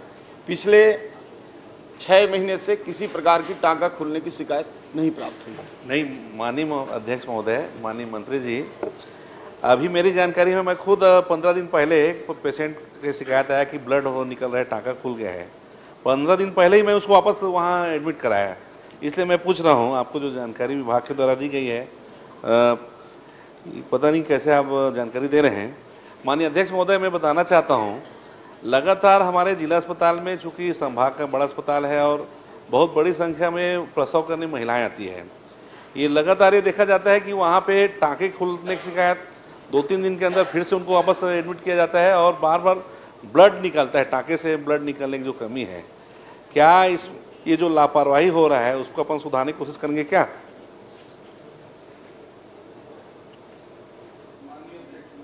माननीय अध्यक्ष महोदय, जैसा कि आंकड़ा में बताया कि 6214 में कुल 16 टाँका खुले और ये सर्जरी प्रक्रिया में ऐसा होता है कोई अलग से दुर्ग जिले में नहीं हुआ है। इसका बहुत कम 0.25% मात्र ऐसा हुआ है अध्यक्ष महोदय, क्योंकि इसके कई कारण हैं। जिससे टाँका लगाए इसके बाद जो फैटी वाले पेट हैं उनमें खुलने का चांस रहता है। कई बार वो ध्यान नहीं देते, पानी वानी उसमें पड़ जाता है या अन्य छोटे छोटे लापरवाही से ऐसे केस होते हैं और इसका प्रतिशत बहुत मामूली है अध्यक्ष महोदय। और पिछले जैसा मैंने बोला कि उसमें 6 महीने में आए नहीं है, परंतु सदस्य महोदय अगर कह रहे हैं तो उसकी भी हम चिंता कराएंगे कि ऐसी घटना कम ही कम हो और ये सामान्य प्रक्रिया है। ठीक, माननीय अध्यक्ष महोदय, इसमें मैं एक निवेदन कर रहा हूँ, ये जो समस्या आ रही है उसका एक बड़ा कारण है, जैसे माननीय पूर्व सदस्यों ने भी कहा, स्टाफ की समस्याएं लगभग हर जिला अस्पतालों में है। आपसे मैं निवेदन करता हूं कि पूर्व में आपके कार्यकाल में जीवन दीप समिति से 10 रुपये लिया जाता था। वो 10 रुपये बहुत छोटी राशि हुआ करती थी, लेकिन अध्यक्ष महोदय उस 10 रुपये से हम बहुत सारी व्यवस्थाएं जिला अस्पताल को देते थे। मैं आपसे ये पूछना चाहता हूँ, आग्रह करना चाहता हूँ क्या वह जीवन दीप समिति में के द्वारा जो 10 रुपये का शुल्क लिया जाता था उसको वापस फिर से चालू करेंगे क्या? आपसे निवेदन है। देखिए, हमारी सरकार की जो नीति है आयुष्मान कार्ड योजना के तहत, उसमें पर्याप्त इंसेंटिव डॉक्टर्स को और हॉस्पिटल के लिए भी हमारे यहाँ उपलब्ध हो जाते हैं माननीय अध्यक्ष महोदय। इसलिए स्थानीय जीवन दीप के जो कमेटी है उसके ऊपर ये छोड़ा गया है। अगर वो चाहें तो प्रारंभ कर भी सकते हैं और ऐसी कोई बाध्यता नहीं है, और जहाँ नहीं चालू करना है वहाँ नहीं भी कर सकते हैं। वो स्थानीय जीवन दीप समिति के ऊपर वो निर्भर है। धन्यवाद माननीय मंत्री जी। ठीक मान जी। अध्यक्ष महोदय, मैं आपके गृह मंत्री जी की दाद देना चाहता हूं। उन्होंने बड़ी दिलेरी से स्वीकार किया है कि प्रदेश के इन 6 महीनों में 273 नक्सली घटनाएं हुई हैं। मतलब 6 महीने में शायद 182, 83, 84 दिन होता होगा, और उस बीच आपने 273 नक्सली घटनाएं बताई हैं। नक्सली घटनाओं में नक्सली पुलिस मुठभेड़ की 92 घटनाएं शामिल हैं, और इन घटनाओं में 19 जवान शहीद हुए हैं, 88 मरे हैं, 1 घायल हैं जिनका इलाज चल रहा है, और 34 आम नागरिकों की हत्या की गई है। अध्यक्ष महोदय, मैं सबसे पहले तो ये पूछना चाहता हूँ, जो 34 आम नागरिकों की हत्या करना बताया गया है, वो हत्या किस प्रकार से हुई है? क्या गोली से हत्या मरे हैं, या गला काट के उनकी हत्या की गई है, या किसी अन्य प्रकार से 34 आम नागरिक की मृत्यु हुई है? ये बताने कैसे करें? माननीय अध्यक्ष महोदय, माननीय नेता प्रतिपक्ष जी, उनकी बातें मैंने गुगली बॉल जाए टाइप कर रहती हैं, तो मैं प्रारंभ से ही उसमें ज़्यादा चिंतित था और सोच रहा था, परंतु ये विषय ध्यान में आया कि इन सारी बातों को बहुत स्पष्टता के साथ सबके बीच सदन में रखा जाए। इसमें कोई संशय नहीं है कि जो घटनाएं हुई हैं और जो मुठभेड़ हुई हैं उनकी संख्या 273 है, और 92 घटनाएं ऐसी शामिल हैं जिसमें सुरक्षा बलों के बीच और नक्सलियों के बीच मुठभेड़ हुई है। इसमें 19 जवान हमारे शहीद हुए हैं, 88 घायल हुए हैं जो अब स्वस्थ हैं, लगभग 2-4 को एक छोड़कर। माओवादियों के द्वारा 34 लोगों की हत्या की गई। मैं इस 34 का भी विषय माननीय नेता प्रतिपक्ष जी ने कहा तो मैं रखता हूं माननीय अध्यक्ष महोदय। इसमें 4 ऐसे हैं जिनको जन अदालत लगा करके नक्सलियों ने मार डाला। इसमें आईडी के ब्लास्ट से मरने वाले आईडी नक्सलियों ने बिछा रखे हैं। बस्तर के गांव के विकास के मार्ग पर नक्सलियों ने आईडी बिछा रखा है। अभी आईडी किसी को पहचानता नहीं है माननीय अध्यक्ष महोदय। सुरक्षा बलों को रोकने के लिए बिछाए हैं, आम नागरिक भी उसमें मारे जाते हैं, जानवर भी मारे जाते हैं, और मुझे तो ये लगता है कि कभी नक्सली भी उसमें मारे जाते होंगे। मुखबिरी के आरोप में 24 लोगों को मौत के घाट उतारा है नक्सलियों ने, और नक्सलियों की फायरिंग में 1 मृत्यु हुई है। इस तरीके से 34 कुल आम नागरिक इसमें हताहत हुए हैं, जिसकी जानकारी माननीय नेता प्रतिपक्ष जी ने चाहिए।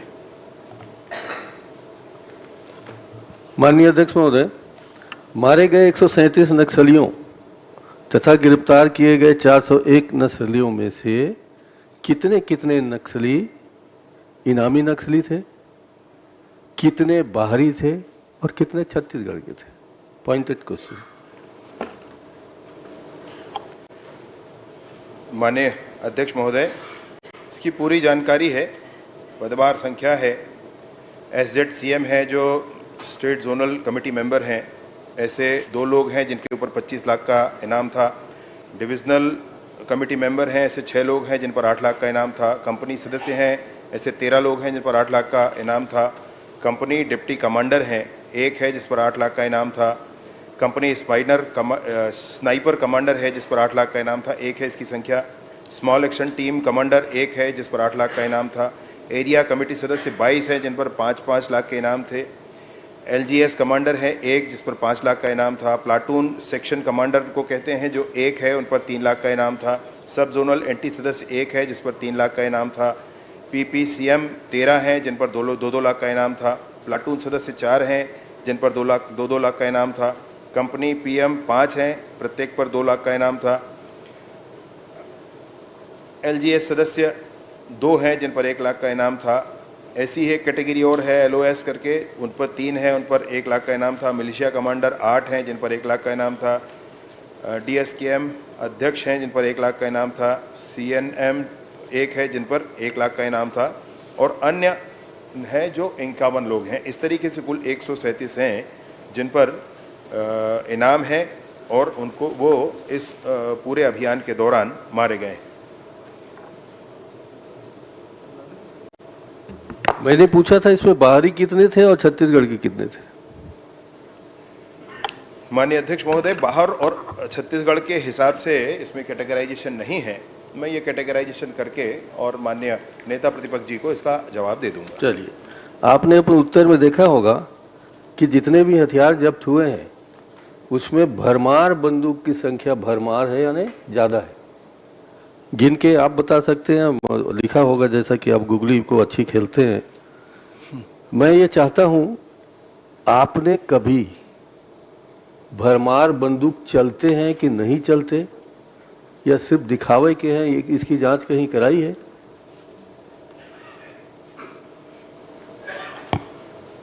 मैं इस माननीय अध्यक्ष महोदय इस शंका का अर्थ मैं नहीं समझ पा रहा हूं। इस मुठभेड़ में जो चीजें जब्त हुई हैं माल खाने में है। चलिए, आपकी शंका का समाधान मैं कर देता हूं। आप स्वयं भी जाकर देख सकते हैं जब आपकी इच्छा हो। मैं भी आपके साथ चलूंगा। इसमें संशय किस बात की?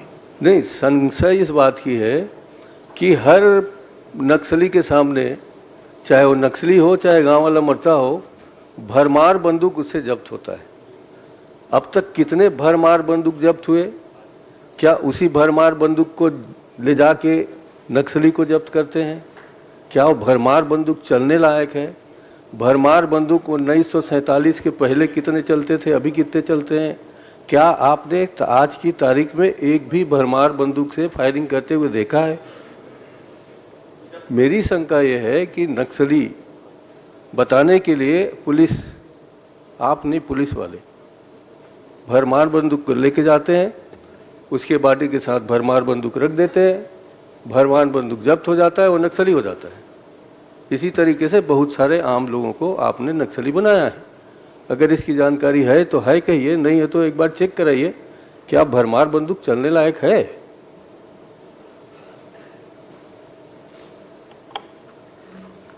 मतलब इस तरीके से माननीय अध्यक्ष महोदय विषय का प्रस्तुतिकरण कि कोई खत्म हो गया और उसके पास ले जाकर बंदूक रख के फोटो खिंचा दिए, ये तो विषय मतलब स्वीकार्य नहीं है और ऐसा कहना भी बिल्कुल उचित नहीं होता है।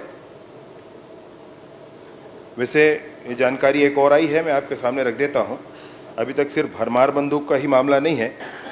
प्रदेश में नक्सली मुठभेड़ में 1 दिसंबर से लेकर के 30 जून के बीच में माननीय विष्णुदेव साय जी की सरकार के समय जो AK-47 है वो 5 बरामद हुए हैं माननीय अध्यक्ष महोदय।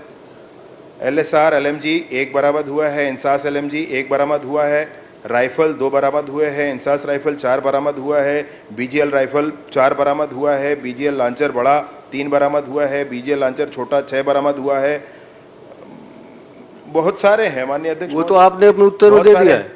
आपने वो उत्तर में दे दिया है, जो कंप्लीट कर लेने दे। जो आपने उत्तर में नहीं दिया है वो मैं पूछ रहा हूँ। नहीं, मैं वही कह रहा हूँ आपसे। और आपकी जानकारी के लिए, मैं भी 1995 में गृह मंत्री था, 95 में मध्य प्रदेश में। उस जमाने में भरमार बंदूक जब्त नहीं होते थे, अब कैसे जब्त हो रहे हैं? तो क्या उस जब्त होने वाले भरमार बंदूक को आप जांच कराएंगे कि चलने लायक है नहीं चलने लायक? इतनी कह रहा हूँ, आप अभी घोषणा कर दीजिए कि जो इतने भरमार बंदूक आज की तारीख में है आप उसको जब्त कराएंगे और संख्या बनी रहेगी। और चलिए, इसमें आप उत्तर नहीं दे पाएंगे मुझे पता है। आपने कहा है कि 790 जेल में है अभी नक्सली लोग, 25 सजा प्राप्त हैं, 765 विचाराधीन है। मैं ये पूछ सकता हूँ क्या कि कब से इनका प्रकरण विचाराधीन है? 92 से, 93 से, 2000 से, 2010 से? ये तो जानकारी होगी शायद। आपके लोगों को नहीं, भरमार बंदूक के संदर्भ में भी माननीय महोदय आप बहुत सीनियर हैं। 1995 में आपने इस दायित्व को पहले ही संभाला है, जिसको मैं आगे बढ़ाने की कोशिश में हूँ। मैं आपसे निवेदन पूर्वक कहना चाहता हूँ कि बाकी अन्य चीज़ें भी जो बरामद हुई हैं उस पर भी आप ज़रूर ध्यान दें। मैं आपसे निवेदन पूर्वक यह भी कहना चाहता हूँ माननीय अध्यक्ष महोदय के माध्यम से कि आप ज़रूर इस पर चेक करें। उसमें तो आपने जो प्रश्न पूछा है माननीय अध्यक्ष महोदय, जो प्रश्न पूछा गया है उसमें यह पूछा गया है कि कौन कौन सी सामग्री बरामद हुई, और यह भी पूछा गया है माननीय अध्यक्ष महोदय कि ये कहाँ रखी गई हैं और उसकी पूरी जानकारी पूरे विस्तृत तौर पर कि कितनी चीज़ें बरामद हुई हैं, कब बरामद हुई हैं, कहाँ रखी गई हैं, सब माननीय नेता प्रतिपक्ष जी को दिया गया है। और अगर ये सब कुछ दिया गया है तो जांच करना कोई विषय नहीं है, बिल्कुल किया जा सकता है। दूसरा मैं आपसे मसला ये कहना चाहता हूँ माननीय अध्यक्ष महोदय कि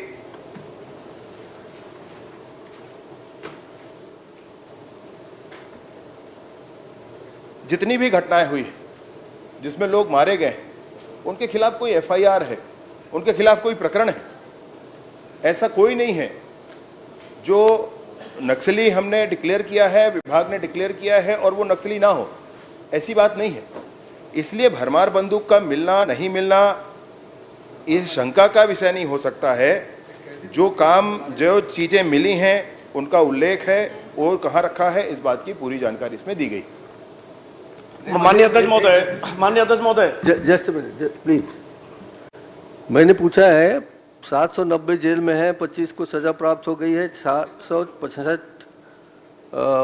नक्सलियों पर विचाराधीन लिखा है आपने, तो इसकी भी जानकारी होगी इनके पास, मंगा लीजिए कब से विचाराधीन है। जी माननीय अध्यक्ष महोदय, 790 कुल जेल में है जिसमें 25 सजा प्राप्त हैं और 765 ये विचाराधीन है। अभी ये 30 जून 2024 की स्थिति में है, परंतु अब ये 765 इसी समय के हैं, पहले के हैं, कब से हैं, इंडिविजुअल की जानकारी आप कहेंगे मैं आपको उपलब्ध करा दूंगा। माननीय अध्यक्ष महोदय, मैं इसी में पूरा प्रश्न पूछना चाहता हूं माननीय गृह मंत्री जी से कि जो माननीय हमारे नेता प्रतिपक्ष जी ने भरमार बंदूक के बारे में बात किया, बीजापुर जिले में मुठभेड़ होती है पीड़िया गांव में, उस पीड़िया गांव में, और जहां पर बताया जाता है कि 600 जवान वहां पर लगभग एक बड़े ऑपरेशन करते हैं और 11 नक्सलियों को मारा जाता है और उसमें 10 भरमार मिलता है। 600 में 11 वहां के जो नक्सली मारे जाते हैं, 600 जवान ऑपरेशन में निकलते हैं और 11 वहां नक्सली मारते हैं, उसमें 10 भरमार मिलता है। क्या 10 भरमार से 600 जवान जिनके पास ऑटोमेटिक राइफल है, बहुत सारे आज के नए उसमें, क्या 10 भरमार से 600 जवानों का मुकाबला हो सकता है? नहीं हो सकता। उसके बाद लगातार उस घटना को लेकर ग्रामीणों ने विरोध किया और हमारे प्रदेश से हम लोगों ने जांच दल बनाया और वहां पर मोटे मुआयने पे गए। ग्रामीणों ने हमें बताया कि वो 10 लोग वहां पर ग्रामीण थे, जिसमें से 11 जिसको मारना बताया गया, 10 ग्रामीण बताया उन्होंने। मैं खुद वहां पर गया हुआ था, ग्रामीणों से मैंने मिला, उनके छोटे छोटे जो बच्चे थे, जो वहां पर जिन्हें नक्सली बताया मारना बताया गया, उनके छोटे छोटे 2-2 माह के 3-3 माह के बच्चे, उनके साथ और को उनकी पत्नी आए थे। तो ये घटना है। दूसरी जो नरपली गांव है, जहां पर जिस पर 110 घर है, वहां गांव में 110 घर रहता है, उसमें से 95 व्यक्तियों को पकड़ चलाया गया। सिर्फ वहां पर 10 पुरुष बचे हुए थे, बाकी सब महिलाएं थे और सब लोग पकड़। इस तरीके से वहां पर किया जा रहा है, जो भरमार बंदूक की बात कर रहे हैं। तो उसमें मैं ये कहना चाहता हूं, भरमार जो हो रहा है उस तरीके से लोग वहां पर मतलब जो बॉलीवुड में लड़ने का काम हो रहा है, ये आप लोग कहना चाहते हैं। माननीय अध्यक्ष महोदय, ये मसला पहले भी आया था।